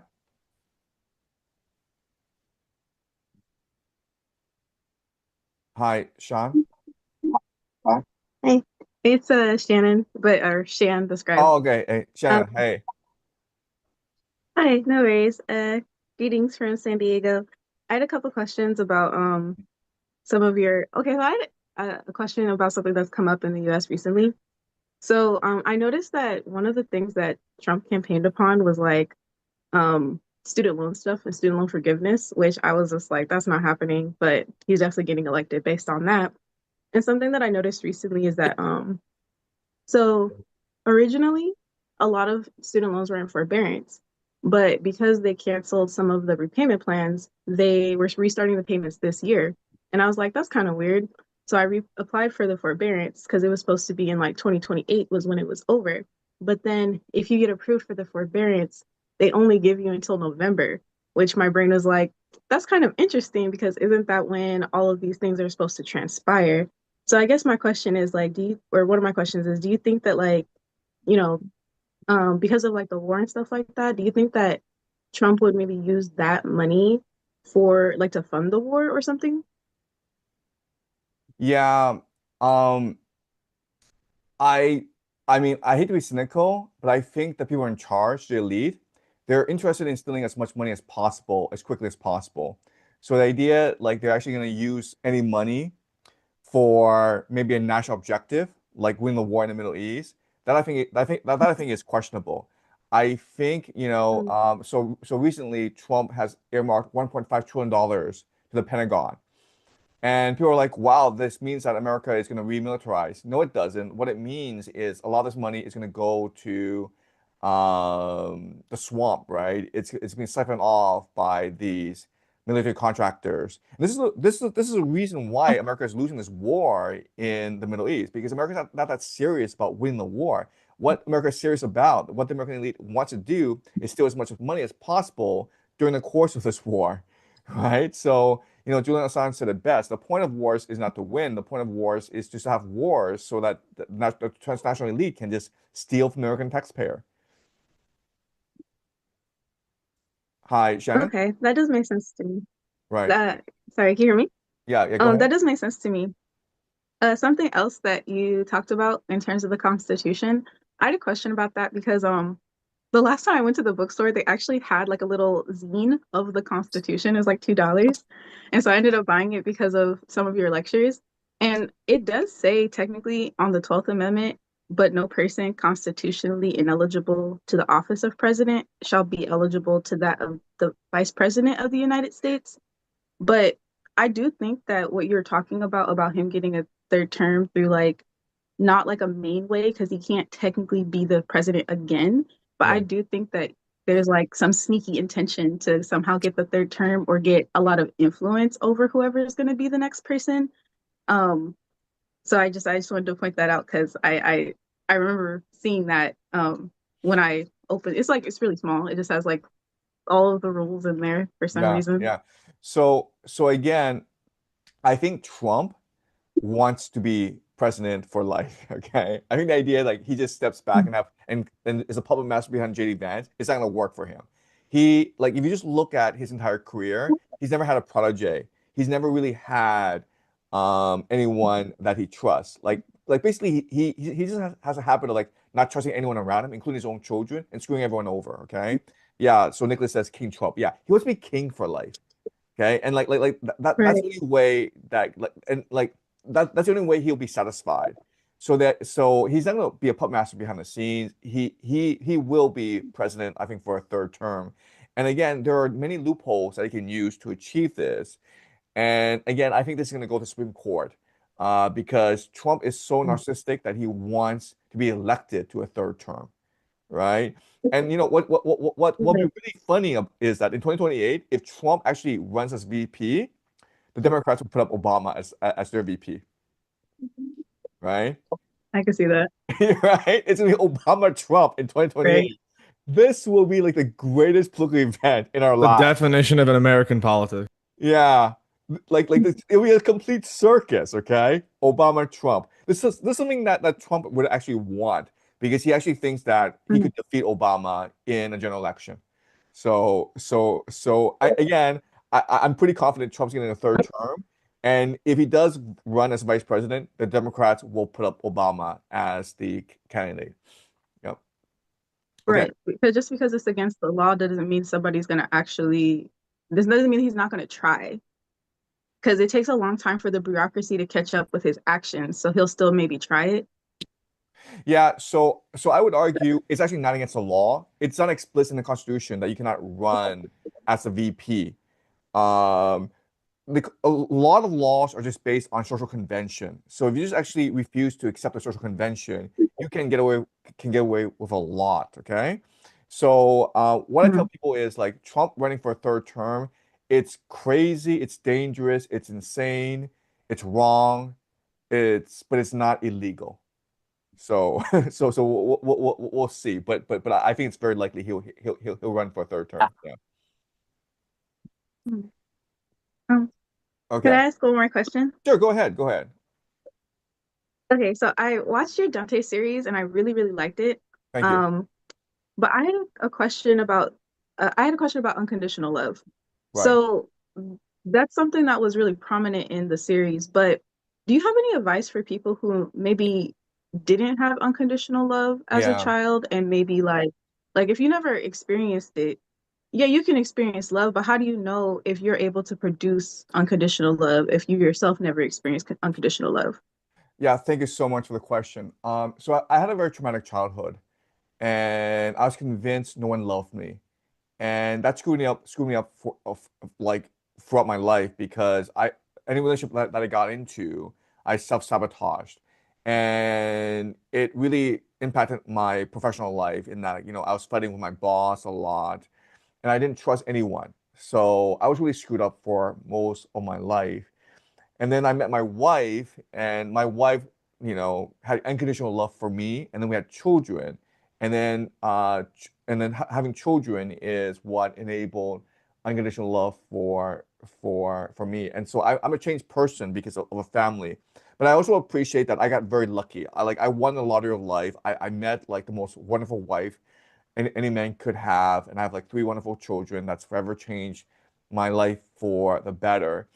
And I would just say that for um like ordinary people, I think like you have to make the commitment to family. So it goes back to the idea of magic, right? Like how was I able to find this what my wife? And the answer is, well, I think I manifested it. I mean, like I said to myself, I want nothing in my life. I don't want fame. I don't want fortune. I don't want power. All I want is a family. And once you commit yourself to that, right, then the universe will respond. And I'll talk more about this in the cult series, like how you can actually manifest what you want. But you basically have to visualize this and make the commitment to it.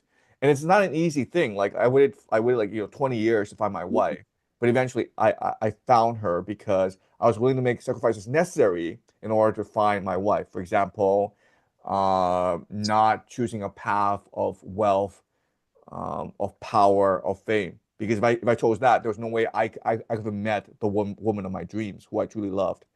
So great question, but we'll discuss this more. Okay. Okay, thank you so much. Thanks, Shannon. Okay. Moyak. Sorry, Moyak. Yes, hello. My name is Muyak. Yes, Yes. I had a question about we were talking a little bit earlier about the occult and all that stuff, but I had more a question more about eschatology. You have yeah, we just as what we said before is that you think it's good to teach children early on, like about Taoism, about all these different religions. But I think also, I think that's very good to teach children that way to open up their mind. But I also think it can be really dangerous Yeah. to teach children because when you teach children that this is the truth and they grow up like that, and then later on they, at least if they're lucky, they find out that actually it's all a lot of it's based on assumptions and fabrications. They would have really difficult time to break out from this mental framework. Um, and so what I would my question is about eschatology. You talk a lot about eschatology, but I have the feeling that um, you are talking about it. You're talking about it more from a outside perspective. This is what the Jews believe. This is what the Shia Muslims believe. This is what the Sunni Muslims believe. But I think, and this from personal experience, is that you really had to live in eschatology. You really had to live in occult to really experience how it can change your life and how it can change your perspective. So for me, I had to really like throw out all the assumptions, all that was taught to me, and really gain evidence-based knowledge to be able to go back to the source and filter out what's right and what's wrong. So my question was more about um, how would you do this? You are talking about eschatology, and you're also passionate about it. It inspires your game theory a lot. What is your personal perspective on eschatology and about reality itself? Yeah, no, I think eschatology is really interesting, and I could do an entire series on it. But I'll make certain points about eschatology. Okay, so I think first of all, eschatology comes to us from a certain tradition, the Proto-Indo-European tradition, which then came to take over Europe, Iran, and India. And so if you look at East Asia, we're not eschatological at all. Okay, we don't. And the reason why is that the Proto-Indo-Europeans believed the world started with violence, right? So if you look at Proto-Indo-European mythology, it's always like these brothers, these twins who kill each other in order to claim power. And this is embedded in much of European culture, right? So in Rome, you have um, Romulus killing his brother Remus in order to become king of Rome. And the problem is like if the world begins with violence, it must end with violence as well, right? That has to be logically true. If the world starts with violence, then it must end with violence as well. So eschatology comes from the fact that you believe the world is based on violence. But there are lots of cultures, for example, in China, we don't believe the world is based on violence. So we're not at all eschatological. We believe like the world can be balanced and harmonious. So that's my first point, that eschatology will be unique to Western civilization and is not global. My second point about eschatology is that it's a great way to motivate the people into action, right? So, for example, in China, like once you hit a certain uh, income, right? Once you become wealthy, well, your ambition is just to, like play mahjong every day. Okay, you're not that ambitious after a certain threshold. But in the West, people aren't like that. If you're really wealthy, it's often because you want to achieve a certain eschatology. You want to achieve a certain vision for the world. Um, and my third point about eschatology is that it is particularly effective when the world is in decline. Because when the world is decline and people lose hope, people, in the West we call it quiet quitting. In China it's called tangping. Young people young people just give up, right? So what keeps young people motivated? Well, it's eschatology, right? It's a belief that you're achieving God's vision. So when a society is in decline, there's certain groups, for example, Zionists in America, who are particularly powerful because they're committed to a vision and they're willing to work hard to achieve their vision, whereas everyone else is basically giving up on life. Okay, but I'll talk more about eschatology when I do my occult series. Yes, so I was more I appreciate your perspectives, but I was also curious about because you were saying, oh, these are like the elements, and I am seeing it that eschatology it's giving way to eschatology, and they are using eschatology to um in their societies, in their mind of way of thinking. But I was also curious about like your own experience in eschatology, because you're talking about being connected to the monad and all these things. What is your own perspective or feeling about like maybe a certain promise that has to be fulfilled, or this kind of thing? Okay, well, I will say this. When I was younger, I had many visions, and these visions stayed with me throughout my life. And I saw wars and fires and destruction. Like when I go to bed, I see like airplanes, like fighter jets, just roaming the sky and causing all this destruction. I see the world burning. So I think these visions are presented to me it because I feel compelled to act. I have three kids, right? So I need to act. I can't just like, sit back. And I need to prepare the world for a time of war and destruction. Okay, so and I think there are a lot of people like that. I think there are lots of people who from an early age are gripped by certain visions of the world. And these visions they can interpret differently. Like some are like, I need to go achieve this vision, but some people are like, no, I need to present another path for humanity. And so I think there are quite a few people like this around the world, and these are the people who drive eschatology in the world. Thank you for your answer.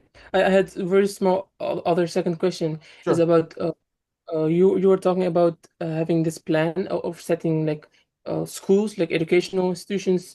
You were soon also thinking about visiting Malaysia for this. I was curious about how this is developing, and how you are thinking about setting this up, and how would I, or maybe some others I know, that be able to help in this endeavor? Because we are thinking also about doing this, but we need a lot more help and support in getting this goal. Yeah, so thanks a lot. So I would like to set up schools around the world to promote new ideologies, a new education system, okay? That teaches basically game theory, the occult, and the great books. And so what I want to do over next year is visit different places like Japan, Malaysia, Europe, North America, and figure out places and people that I can work with in order to promote these schools. But basically, what I want to do is find young people such as yourself who are very motivated and who want to create a community uh, to promote new ideas. So, this Zoom discussion is part of the process, but I'll also be organizing meetups as well. And basically, what I want to do is work with people to set up these schools. So rather than like me have a vision and you just like follow my vision, I want to uh, promote ideas that help communities grow organically.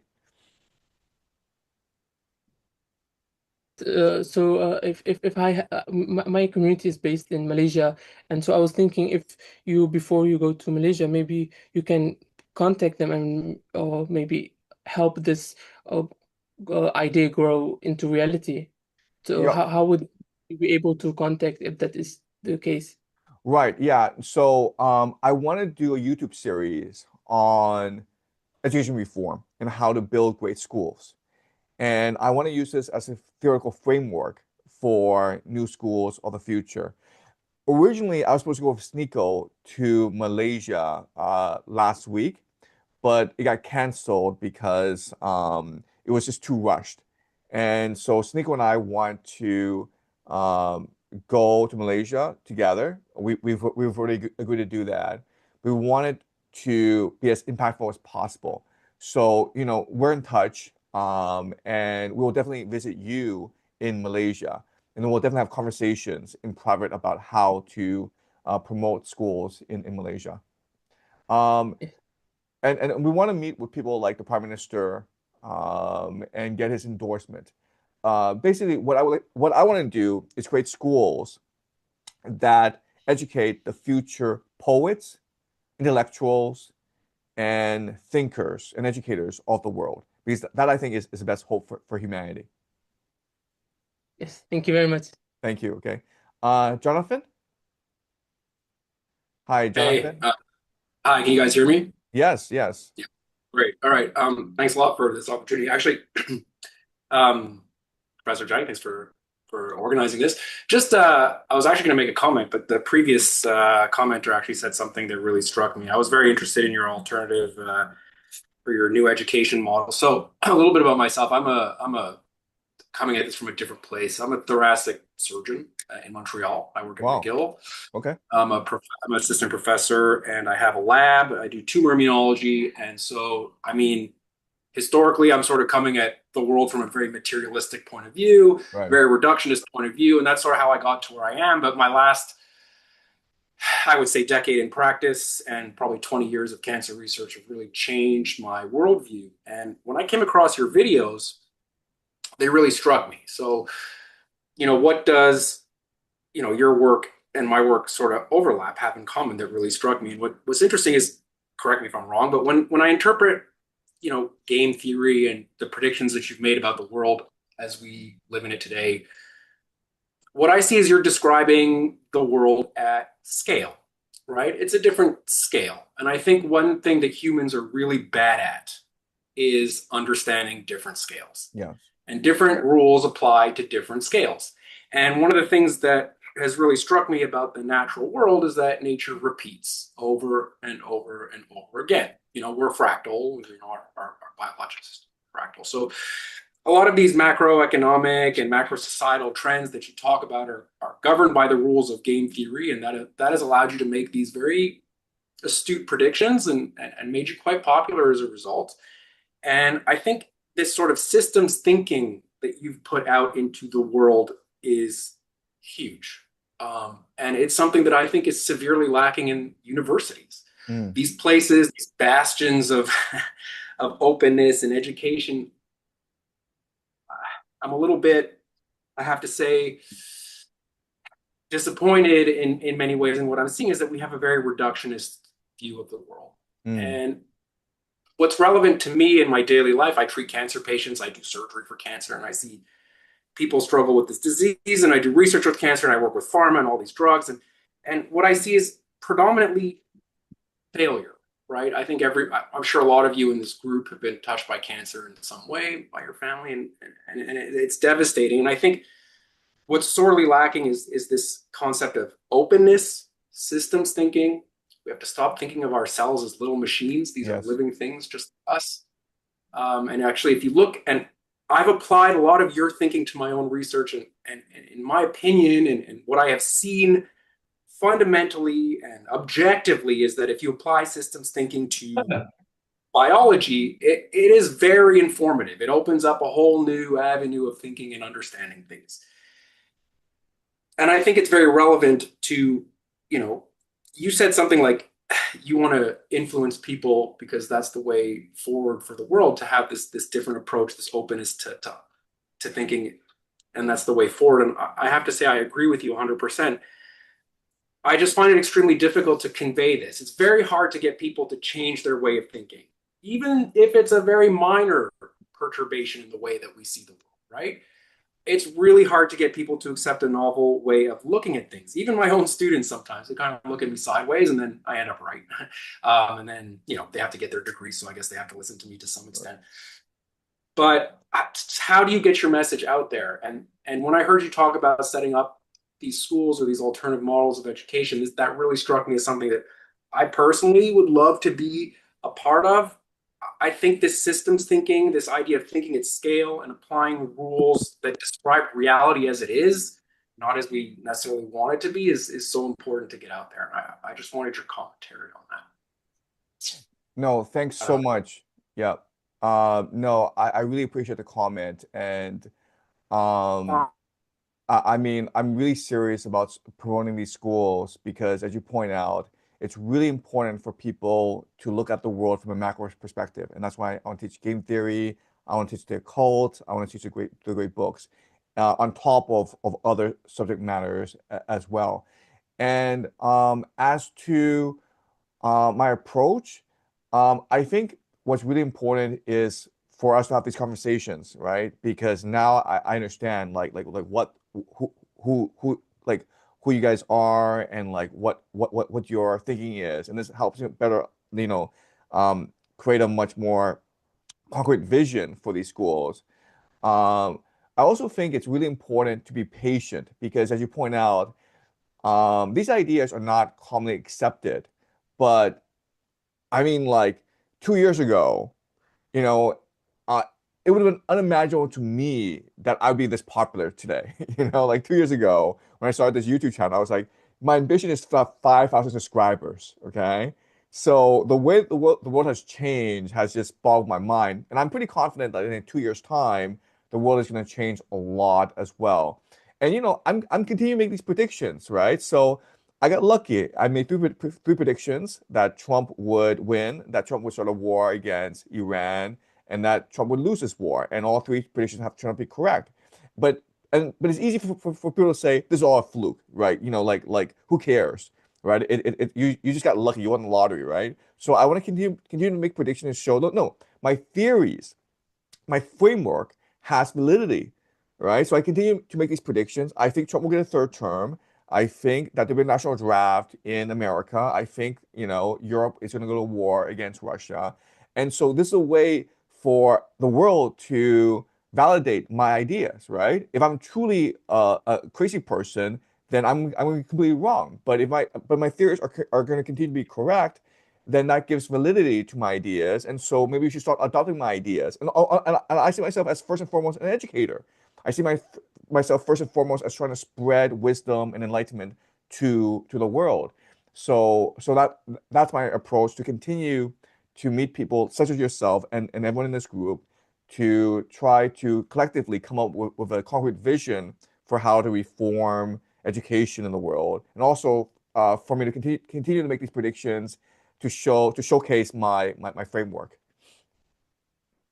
Thanks for the comment. I'll keep this brief because I want to let everyone continue to speak. But I would say you said you want to educate, and honestly, you've educated me in a lot of ways.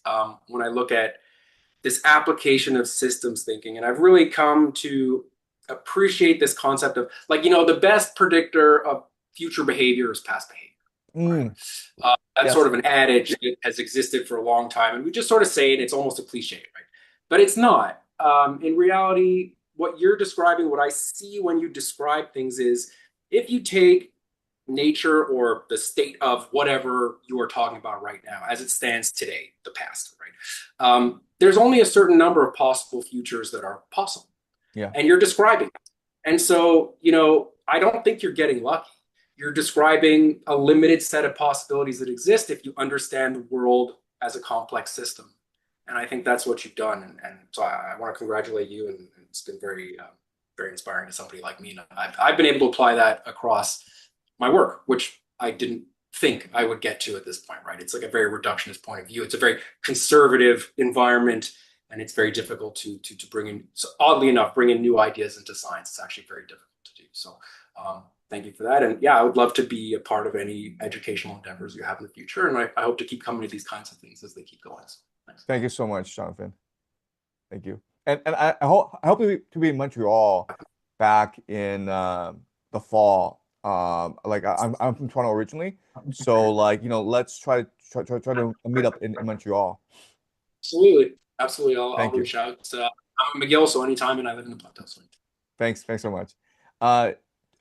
Jackson, Jason, Tucker, are you here? Hi. How's it going? I had a few questions to start. Sure. I wanted to open the discussion to some dissenting opinions. Sure. Not that I really hold any, but I want to know what are some significant events that could happen in the near future that would change your analytical model? Yeah, great question. Great question. So if Trump were to die in office, or if he were to resign, or if he were to lose in 2028, this would change my model completely, because I see Trump as almost like a Julius Caesar figure who has been propelled by the current times to assume power. Okay, so if Trump were to die and Vance were to come in power, this would change my model completely. Okay, that's the first major test of the validity of my model. Second major test would be Russia and Ukraine come to a peace, right? Because I see what's happening as just continuous warfare. And if Ukraine and Russia were to sign a peace deal, and that I'd be ecstatic if that would happen, and it would completely destroy my model. The third would be if China were to invade Taiwan. If China were actually invade Taiwan, then I'm completely wrong about China. I'm completely wrong about the East Asia, and this would completely change the dynamic of the world, right? Imagine if China were to actually invade Taiwan. Well, then the United States is kind of screwed over, right? So I would say these are the three big things so far, and I don't think any of these things are likely. I think Trump will win will get a third term. I think this war between Russia and Ukraine will only expand over time. It will only escalate, and China would not invade Taiwan militarily. Okay.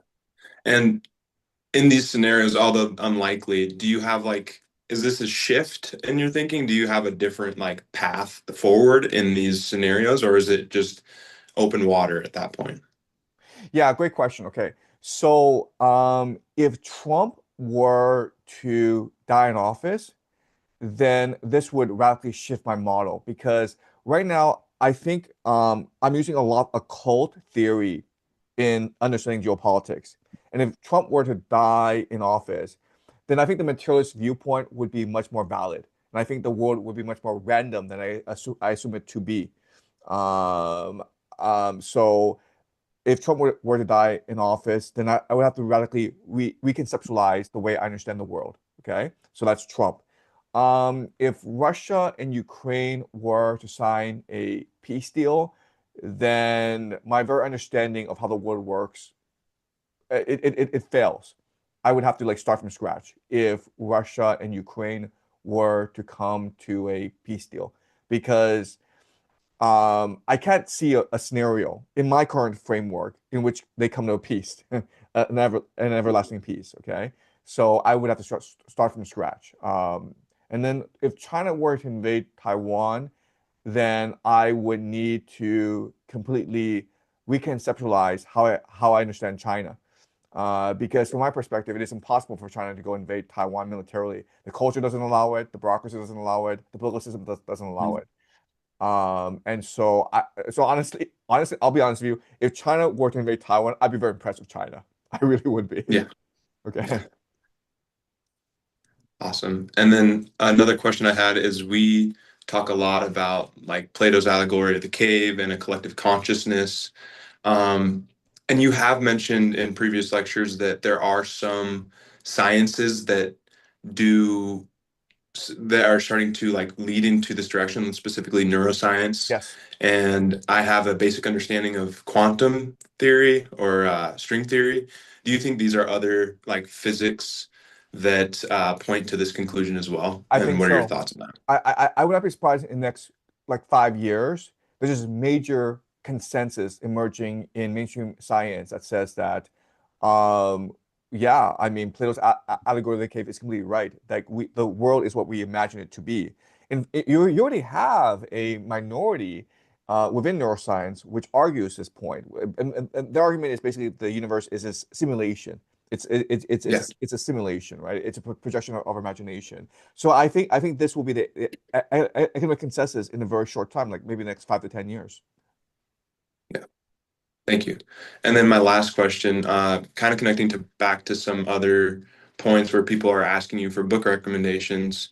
I think a lot of us are going through your lectures as well, and I understand that these are all very deep and interconnected topics, and I would like to explore them more deeply. Is there a point in the future where you'd be able to get like a list of book recommendations that kind of follow your lectures, so we can take our own dive into this material? Or is it that you conduct mainly independent research on these topics?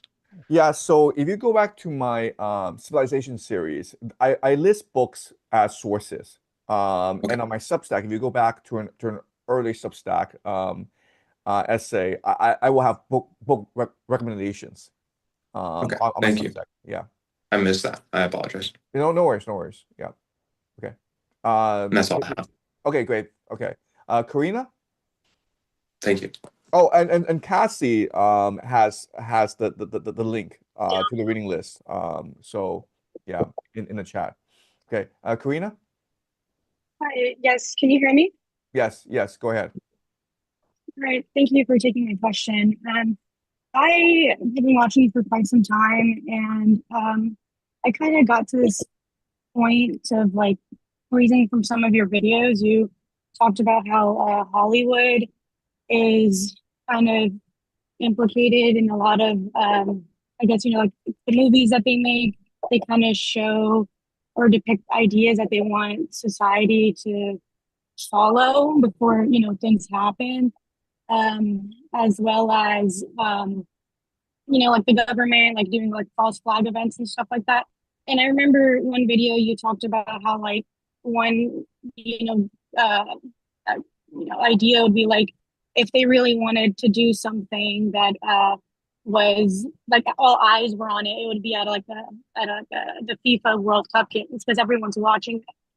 And I just took that and went on to like, ChatGPT, and I was like, can you show me the any movies that have any plot lines about any type of like terrorist attack at a sporting event? And I just wanted to like read the plots to see, what came up. And I saw this plot line for a movie called Black Sunday from 1977. Yes. And it talked about a Palestinian group called the Black September. Yes. That took control of a blimp for a sporting event, and basically wanted to like blow it up and above like 80,000 people watching in the movie of the Super Bowl. And they were trying to, kill the president and all these people, but they were saved by a partnering of Mossad and the FBI. Right. They were able to, move the blimp and it exploded over the ocean. And the game was hosted at a Miami, Florida stadium. And I was looking up, what's any, games that are happening in Miami, Florida. And there's actually like one happening today at 5 p.m. and the finals are happening in the same stadium on the 18th. So that honestly kind of freaked me out because I was like, Yeah. this is a weird timing. I don't know what was going on in 1977 when this movie was coming out, but to depict Palestinians as these, a terrorist group, and then to have, the FBI and the Mossad be like partners that save the day seems odd, given our current standing with, they're trying to partner our militaries and everything. So it's just like a very odd timing for it to just match up like perfectly. Of course, I don't want this to happen, but I just wanted to get your ideas on like how false flag events come to be and your thoughts on this plot. Yeah, no. So when I was making a comment about, like how the World Cup would be a perfect place to like do a false flag, I was actually thinking of that movie. That movie I watched like, many years ago, but it left a lasting impression because honestly, it seemed pretty realistic. Like, if I wanted to create a false flag event and I really want to traumatize like the population, well, a sporting event would be the ideal place because as you point out, there's like 80,000 people in a stadium and they're a captive audience, right? So if you were to set off a bomb in a sporting event, you could kill a lot of people. And the World Cup right now is like if you want to create a false flag event, the World Cup right now will be the ideal place to do it, right? So when I teach your cult, I will talk more about these false flags because they're clearly rituals, right? If you look at 9/11, if you look at the Charlie Kirk assassination, if you look at JFK, they're rituals. They like clearly the people who are doing this, they're trying to almost summon demons. They're trying to implant. It's a magic ritual. It's magic. That's what it is.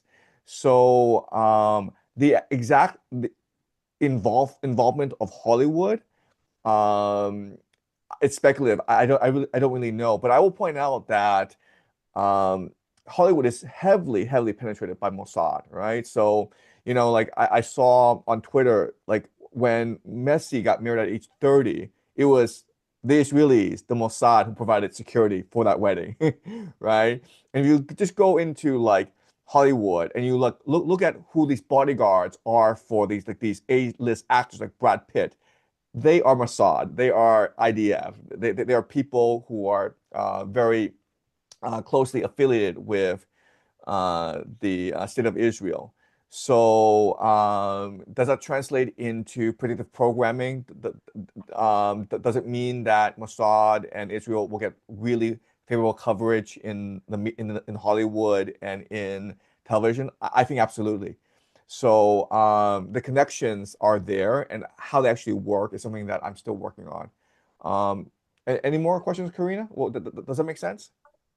Yeah, I mean, it really does make sense. Thank you for, adding to that. I was trying to get other people's attention on this, and it was so difficult. So thank you for having these meetings because I was like, I need to tell someone. That, you provided a platform for me to be able to actually talk to someone about it. But I have a different question as well, completely different. I have been reading, Dante's Divine Comedy, and I did something that you said that there's a lot of like filters that really would help you understand the book more if you learn. So I decided to try to learn Italian, and I started transcribing line by line. Like it helps because I know Spanish, Right. Line by line, like from Italian to English, because they have the Mandelbaum transcription. And I mean, honestly, even on the first line, like even if you don't know Italian, you just know Spanish, there's some words in there that don't really make any sense to why it was transcribed that way. For example, on the first line, where it says, glory to thee, the one that moves all things and permeates, his light. Permeates, that's the word that's given in English, but in Spanish and in Italian, penetra is penetrates. And I feel like that's like a pretty big like distinction to make, because if you think about it, like penetration is from the outside coming in, and permeation is like you're already in and you're just, you've already spread. It's a static word. So it's not dynamic. And when you do a lot of these like translations from Italian to English, you start to realize like a lot of the words that Dante wanted to use are action words, they're verbs. Like he wants that to be like the common theme of like God is movement, God is action. Yes. And if you were to emulate that, then you should be action as well. You should be movement, you should be acting. And it does, when I look at the English version, I'm like, it doesn't really come out that way. It starts to say things like, glows, but the word is radiates, like it's like shine, like to the point that you can't handle it anymore. And I don't know why they translated it this way. I don't know if it was like their own style that they wanted to add to Dante's work, but I do hope that like others also, take the time to like just translate some of these Italian words, because I'm only on like line 9, and just by translating it from Italian to English, it like really made me think and like understand the book way more than just reading it in English itself. No, that's a great point, Karina. I mean, definitely Dante was a revolutionary. He was definitely a prophet. And he really believed that love is action. That if you really want to show faith in God, you have to take action in this world. And he really believed in social justice. So you're absolutely right. And I mean, like each translation of Dante, each translation of Dante will be different, right? So I used the Mandelbaum translation because it was the most accessible. It's just pretty easy to read. But there are better translations out there. There are translations that rhyme. There are translations that try to show the complexity of Dante. So Mandelbaum, I think he chose accessibility. But like when you try to translate, you're only going to capture a small part of the total essence of the poetry. So so I would encourage everyone to read it in Italian. So thank you so much, Karina. Thank you. Okay, Cassie. Hi, Fraser. Can you hear me? Yes, yes. Yes. So, great. Thank you for hosting the meeting and all the YouTube videos. So, my questions would be, would you, um, would you actually believe like debate would help us to open our perceptions? Because I think from my experience, so I just moved here from Vietnam. Okay. And the past moved to Michigan. So I'm in US right now. And the past year has been a very transformative year for me, and I have to relearn a lot, because if you know, Vietnam is pretty much like China in the way that we are very materialist and focus a lot on just getting a good grade and getting a good job and all of that. And I think that I'm trying to build everything from scratch again, and try to rebuild my whole worldview again. And there are times when I try to share this with other people, at least with like my friends or people that I know. But I think when we try to have a debate, it's either two reactions. One is that they're just getting very angry because they attack their own worldview. The Yeah. second is that they have a cognitive dissonance, so they just ignore it. So I don't know like how we are able to like convey this kind of message, or how to actually have like conversations that have both participants to like open their worldview in that way. Yeah, I think it's very hard to convince people if they don't want to be convinced. But what I think is the world is changing very rapidly, and people's understanding of the world, it's being challenged, right, because of global events. So I would say it's very important to keep on learning by yourself, and eventually people are going to come to you and ask what's going on.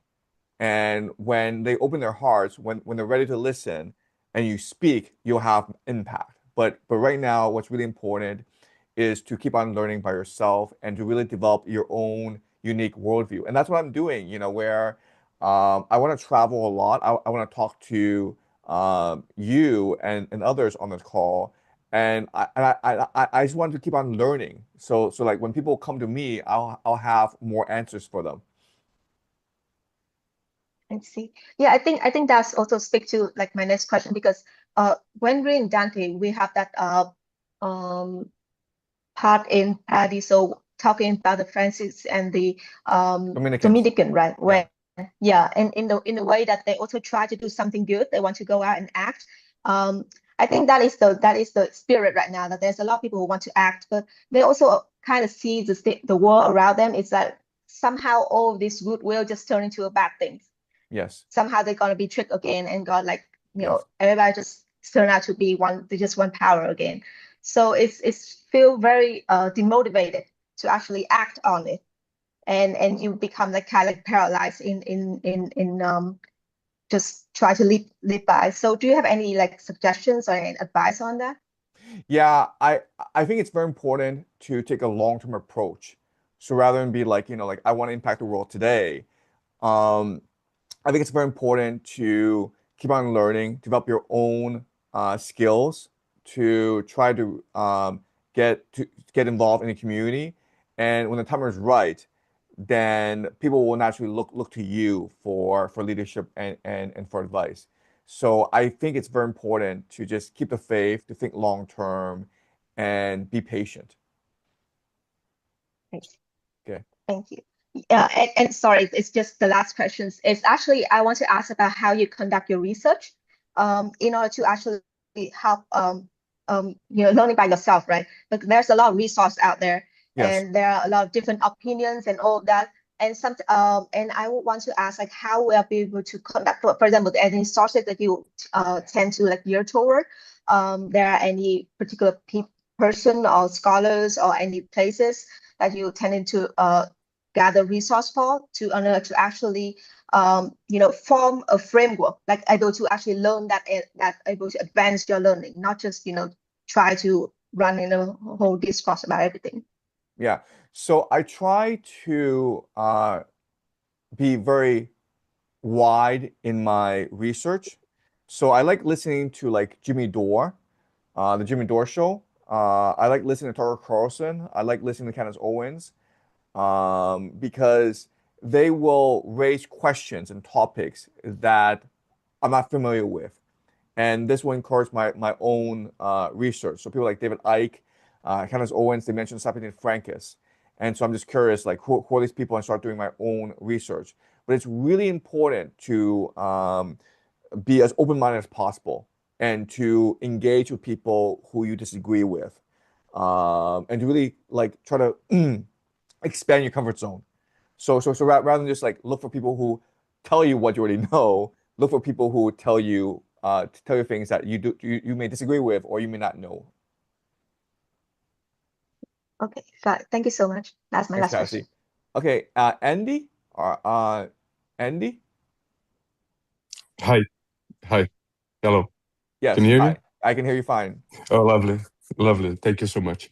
I am on Dante number 6 from your series that you launched 2 weeks ago. Sure. From your lectures, and I'm very emotionally connected to it, and I've been following your work for more than a year or so, and the Dante connection, the unconditional love, and I truly believe this is, as you explained pretty well on the lecture number 6 that I've been just this point that Dante connected you to faith in your journey, and I'm very confident to tell you that the same applied to me. I was a very skeptical person, scientist, engineer, rationalizing everything, and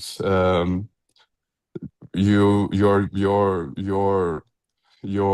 endeavor, Dante's word, has been very profound. I'm very thankful for that. And I'm completely aligned with your education system ideas of developing this worldwide. And if you feel that the moment has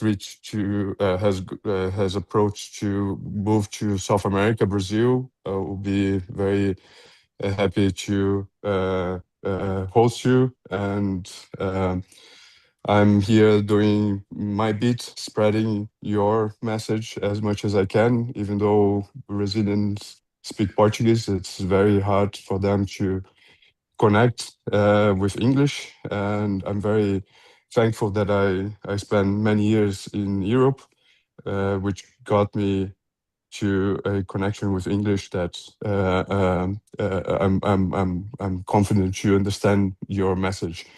But I am here daily thinking, how can we translate this into other languages also? And the education model that you propose is as vital as I can see. So yeah, thank you for creating all of this. This momentum is amazing, and yeah, hope to see you one day. Thank you. Thanks so much, Andy. Thanks so much for that. Okay, Kevin? Hi, can you hear me okay? Yes, perfect. Hi, just a follow-up question about reading. Apologies to people who are good at English or English courses. I was never good myself. But when you read books, for example, let's say like The Words of Jacob Frank, it's a very dense, complex book. It's hard to get through, especially when you have other projects like work or studying. How do you dissect a book? Do you or how do you finish a book quickly, and so you can move on to other things and just take out key messages from that book instead of reading every single line? Because I assume that's what you did instead of reading the whole entire book. Yeah, so I read the whole book because I'm a very fast reader. I was an English major at Yale, so I've been reading books for my entire life, and I'm a very good reader. I'm able to read something very complex, like Jacob Frank's writings, and figure out the main ideas and figure out what sections are really important because that's what I was trying to do at a place like Yale. And I would just say, like, if you're getting just started, it's very important to read it with other people. Maybe form a book club where you are, and maybe teach it to others. So reading is a very hard skill to develop over time.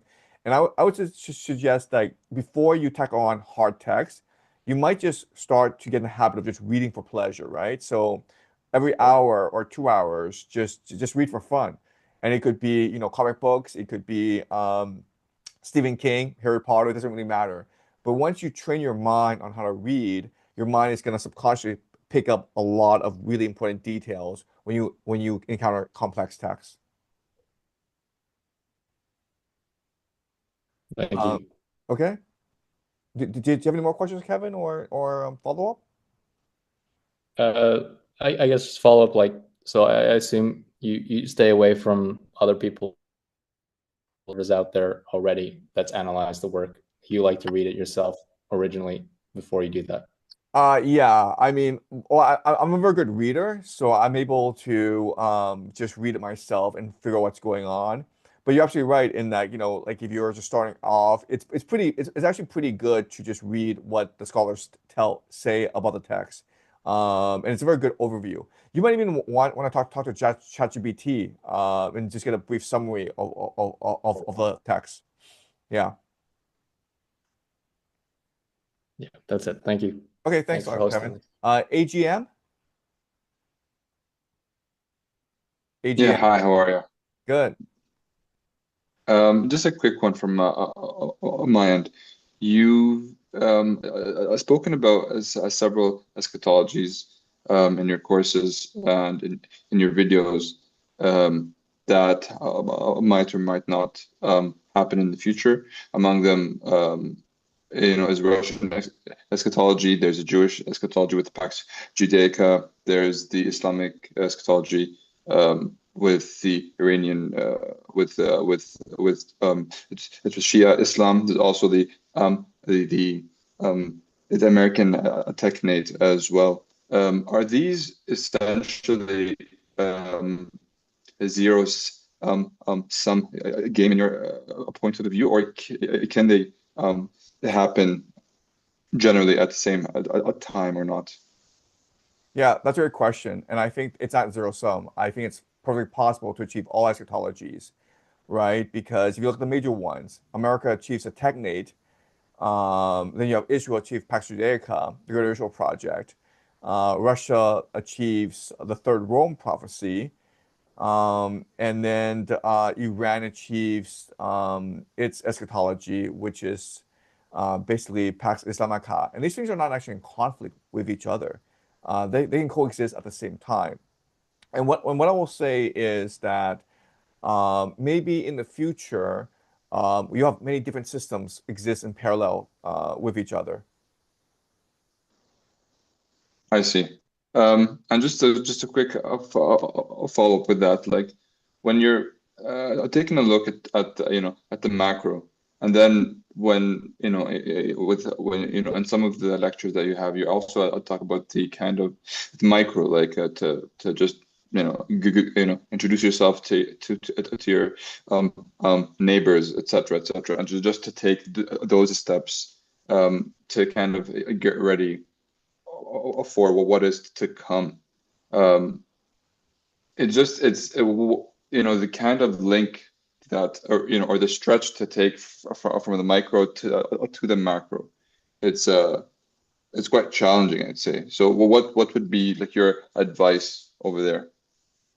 Yeah, so you always want to solve the macro because the macro gives you the framework, right? And the micro are just like specific instances that confirm the macro. So it's very important to have a conceptual theory of the world and then build on top of that. I see. All right. Thank you very much. Thanks Really a lot. appreciate it. Okay, so we have 5 more people, and then it's getting pretty late where I am. So we'll end the stream. Okay, so Leandro, did you have a question or a comment? Yes, I have quite a few questions now, actually, that I've thought about. I want to start with more of a debate of a topic that I'm unsure of, because you talked in one of your very early lectures on the dawn of civilization, basically, and there you said that before the people from the steppes invaded kind of Europe and Asia, that these parts were they were peaceful and egalitarian, but and that basically humans naturally are not actually violent beings. But then I kind of struggle to make sense of that, because then why is it that, for example, when a fight breaks out, like they seem to be naturally drawn to that fight to go see it, or when when people get emotional, obviously angers are very strong emotions that can take hold of somebody easily, or also when when Homo sapiens basically asserted its dominance over other human species, like that couldn't have just happened naturally. I have a feeling that, and that instead we have conquered these people like the Neanderthals, for example. So I'm kind of questioning how we could really have always been peaceful and egalitarian. Okay, so that's a great point. And what I will say is the history of humanity is very, very incomplete. And the idea is that our brains have been like this for the past 300,000 years, okay? 300,000 years. Yet, we only have like 10, 12,000 years of recorded human history. So what were we doing before we had like recorded history, right? So it's very hard for me to imagine like we were doing nothing before, 12,000 years ago during when civilization just started off in Göbekli Tepe.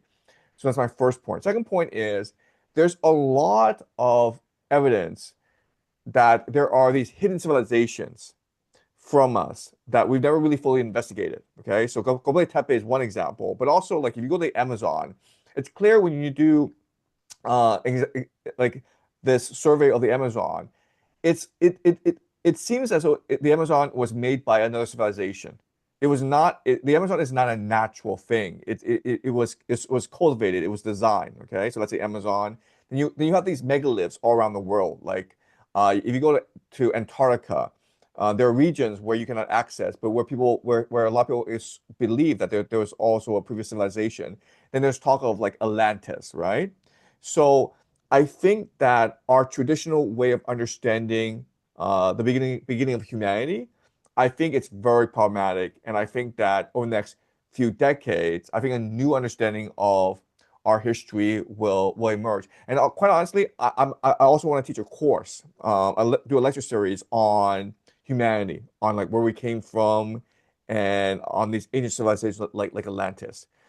And so that's number one. Number two is to understand my argument, just do a thought experiment. Let's just say like you got like the 50 most violent men in the world, okay?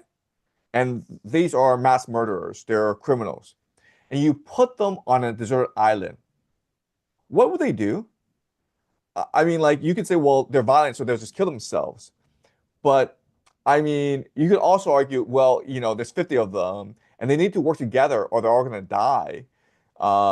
So you could argue like violence is just a function of the scarcity of resources, right? If you have overpopulation, Right, so it's environmental basically. It's I not think within so. us, but the environment forces us then to be Yeah, I think violent. so.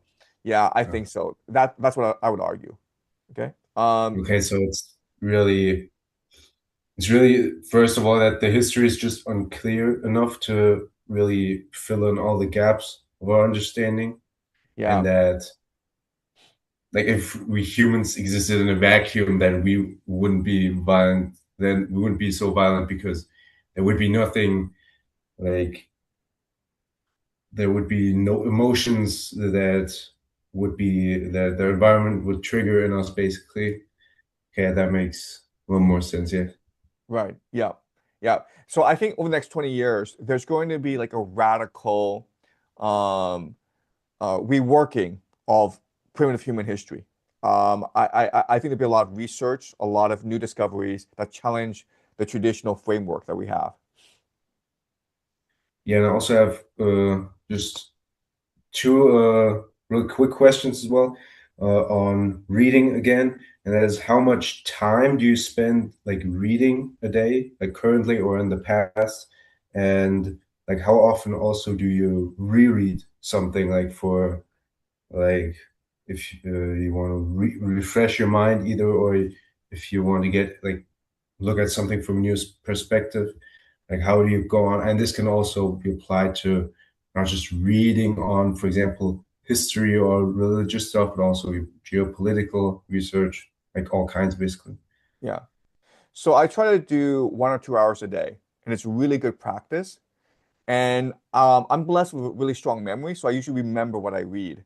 So when I do reread things, it's because I need certain passages to teach a class. And so I'm going to reread it in order to find the passages I need in order to teach a class. Okay. And in the past, you also stuck to this kind of 1 to 2 hours, or has it Yeah, been more yeah. also? This is the best way to build your brain. Like just do 1 or 2 hours of reading a day. And I guarantee you, like your brain is going to really expand if you do this over like, 10, 20 years. And then you also focus on have one book for those 1 to 2 hours, or do you also read 2 to 3 things at the same time in one day? Or... No, you want to keep focused on one book. Yeah. Okay. Yeah. Okay, thank you very much. Thanks. I don't Okay. want to take up too much time now. Yeah. So Shanu has a question, right? So she's kind of shy, so I'll read her question for everyone. She asks, "Can you speak more about education reform and what are some resources to learn more about it?" So I can go on for hours and hours about education reform, but basically my main concern about schools now is that they sap or they destroy students' intrinsic love of learning. So students are naturally curious, they're naturally motivated to learn for themselves. But because teachers are trying to implement a curriculum and they're trying to make students take tests, it's very easy for students to lose focus and to drop out, become demotivated. So it's really about appreciating students as a divine spark and really about cultivating their curiosity, really cultivating their passion for learning. And you can do that in many different ways. But the most important way to do that is to allow students to ask questions and to engage in debate and to structure learning around their interests. So that's Shanu. And then Alexander asks, what do you think about the Space Race 2.0? Do you think this is collaboration between China and America? Yeah, I think space is bullshit. I think we don't have the technology to get to the moon. I don't think like there's any point in getting to the moon. And I think that China and America are working very closely to create this illusion of the space race. China gets a lot of technology and science from America. And obviously China sees this as a way like as a form of national propaganda of trying to rally the people in a time of economic malaise. But I don't think they'll get back to the moon. Okay. Um, okay. So Leo asks, Professor, what country should I move to if I want my children to grow up in a safe place with high quality life and education away from internal and external tensions? Yeah, okay. So this is something that my wife and I talk about a lot, like where to move to. And the reality is that the world is going to shit, guys, okay? There's no place you can go and be like, okay, this country is great now. There's gonna be problems in every single country you move to. So it's really about having the proper mindset and really about building a community that aligns with your mindset. And so, what I'm doing is I am going to go and try to find people like you guys and figure out how we can work together to build a more ideal community. Because the idea of like just moving to New Zealand or Chile and all your problems will be solved, that I think is a dead end. Okay. Hannibal asks, um, does Professor Zhang have any recommendations on how to avoid or escape the inevitable total surveillance state in the West? Okay, like how to escape the AI surveillance state? And what I do is I try not to participate in it, right? So try to reduce your online presence. Try to use cash where you can. Try to talk to people rather than write long emails. So the more time you spend online, the more easily you can be surveilled. Okay. So that's my best advice. But the long-term solution, of course, is to build a very strong community. And that's what we're trying to do right now. Okay, Jackson, Jason, Tucker, uh, are you here? Hi. How's it going? Yeah. So did you have another comment or question? Oh, I apologize. My hand has been raised. Okay, all My right, fault. sorry. All right, sorry. Pedrin? Hey, Professor, thank you. I know it's almost midnight over there in Beijing, so thanks for your time. I wanted to ask you a question and just have you help me navigate, I guess, if you were in my position, how you would maybe respond to questions like this. So I was born in Iran. I'm currently in the Los Angeles area. So when you're in LA, let me know. Would love to meet up. Absolutely.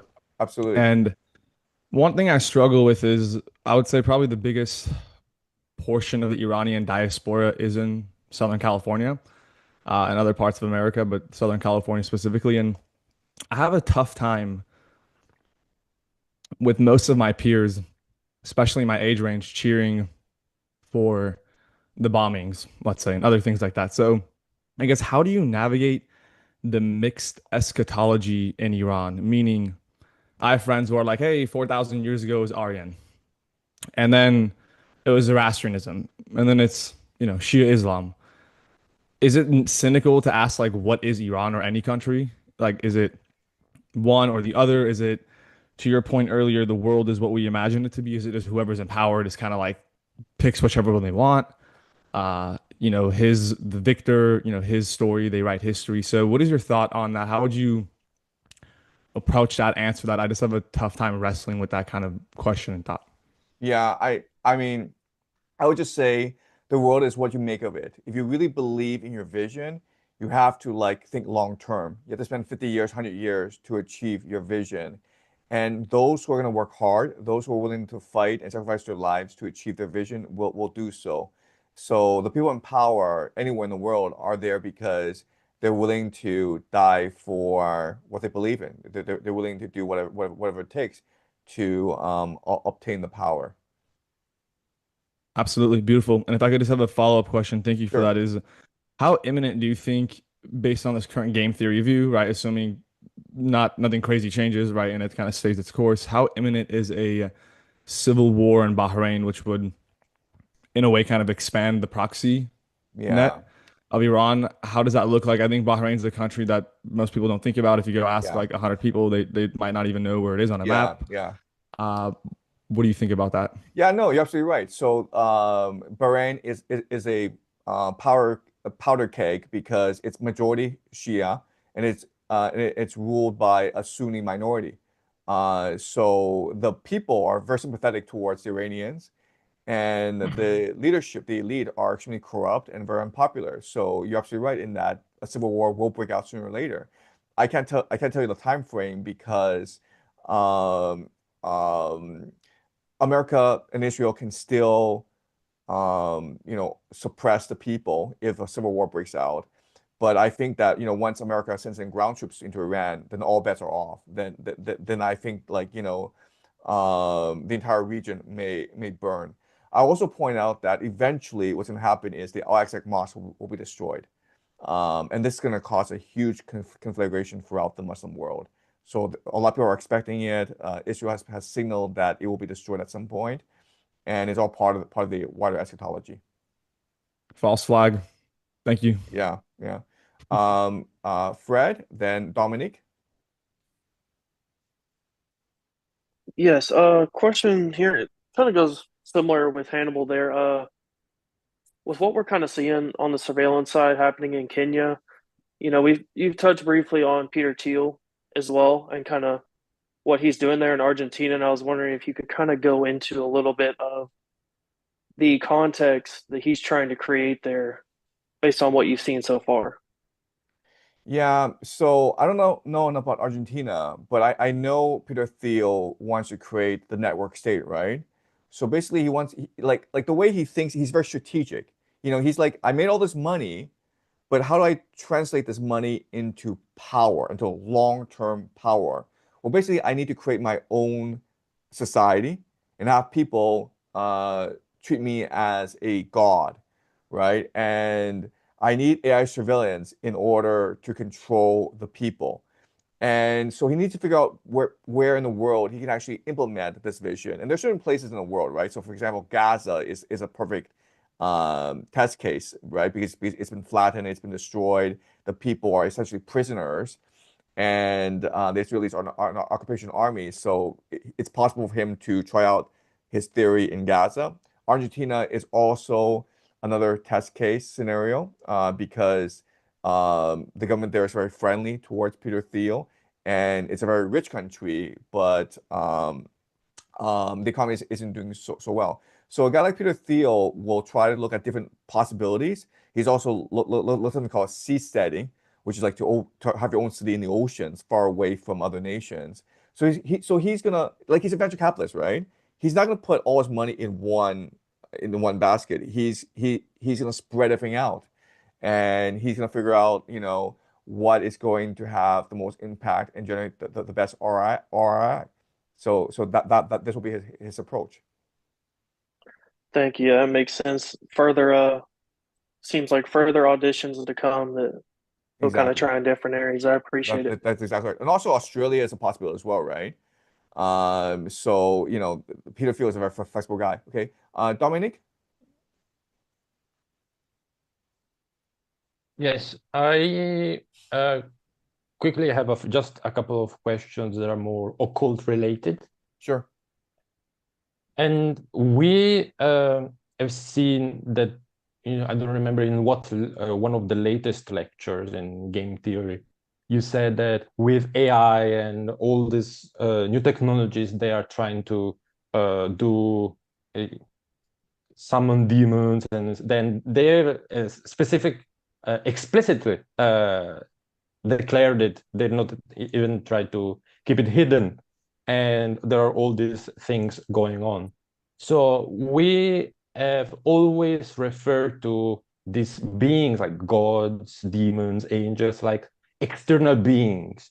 But in your opinion, how much chance is there that instead these are structures within our consciousness, or how can I put it, like interfaces through which our consciousness encounters maybe realities that otherwise on its own could not comprehend?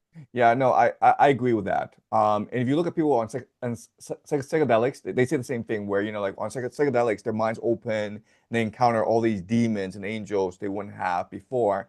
And depending on psychedelic, you encounter the same demons and angels. So I would say that our minds, our consciousness are connected to infinite dimensions. And within these infinite dimensions are all sorts of like these different beings. So they all exist within us. And it's really a matter of like tapping our consciousness in a certain way that connects us to a certain demon or angel. The other question is more historical, because geographically, we have many cultures in many places all around the world. But why do all these geographically separated cultures repeatedly produce stories of, divine kings and forbidden knowledge and secrets, or sacrifice, a reset of civilization? Yeah. Why are basically discrepancies, but not differences, but it's almost like it's one? Yeah. Yeah, no, I mean, I will go this into greater detail in the cult series, but the idea is game theory, right? Where society eventually reaches a point where it's a critical mass, there's a lot of people, and the elite become parasites on the people. And so the elite, like, how do they maintain control over the population, and how do they maintain internal unity, and how do they access secrets? Well, they do it for the occult, right? They do it for rituals, they do it for child sacrifice. It's very similar to what's happening today. You ask yourself, why is there Epstein Island? Why are there things like Pizzagate going on? Why is pedophilia such a huge thing in the world? And I think a lot has to do with the idea that the elite, in order to attain power, they make certain sacrifices to demons, and it's all part of our consciousness, right? But it's a way for them to focus their mental energies. It's a way for them to maintain internal cohesion among the elite. And when you make deals with a demon, well, you have to make the greatest gift to demons, which are often children, right? So I think it's this game theory. I think it's just a way for the elite to access universal secrets, universal power, and for them to maintain internal cohesion and in order to continue to exploit the population. But how come are always so similar between each other? Because this is the most effective way to do it. Because if you want to rule for a long time, then you just have to use a system. All right, awesome. Thank you. Thank you so much. So I will answer Shanu's question and we'll call it for this first session. Okay. So thanks so much, everyone, for participating. It's been great. Okay. So Shanu asks, what are some things I can do to help find my purpose and help others find theirs? So I will just say, teach. Teaching is the most beautiful thing you can give to the world. So, if you have time, go volunteer at a kindergarten, go volunteer at a Sunday school, go volunteer anywhere, and just teach and be with kids and share yourself with others. And this is going to really open your mind to new possibilities. Teaching is the greatest joy in the world. So that's something that I would highly recommend everyone do. Just go out there and spread spread yourself or share yourself with others. Okay, guys. So it's been a lot of fun. We'll do this. We'll do this again next month. Okay. All right. So thanks a lot and goodbye. Thank you so much. Okay. Bye bye. Thank you, Professor. Have a good one.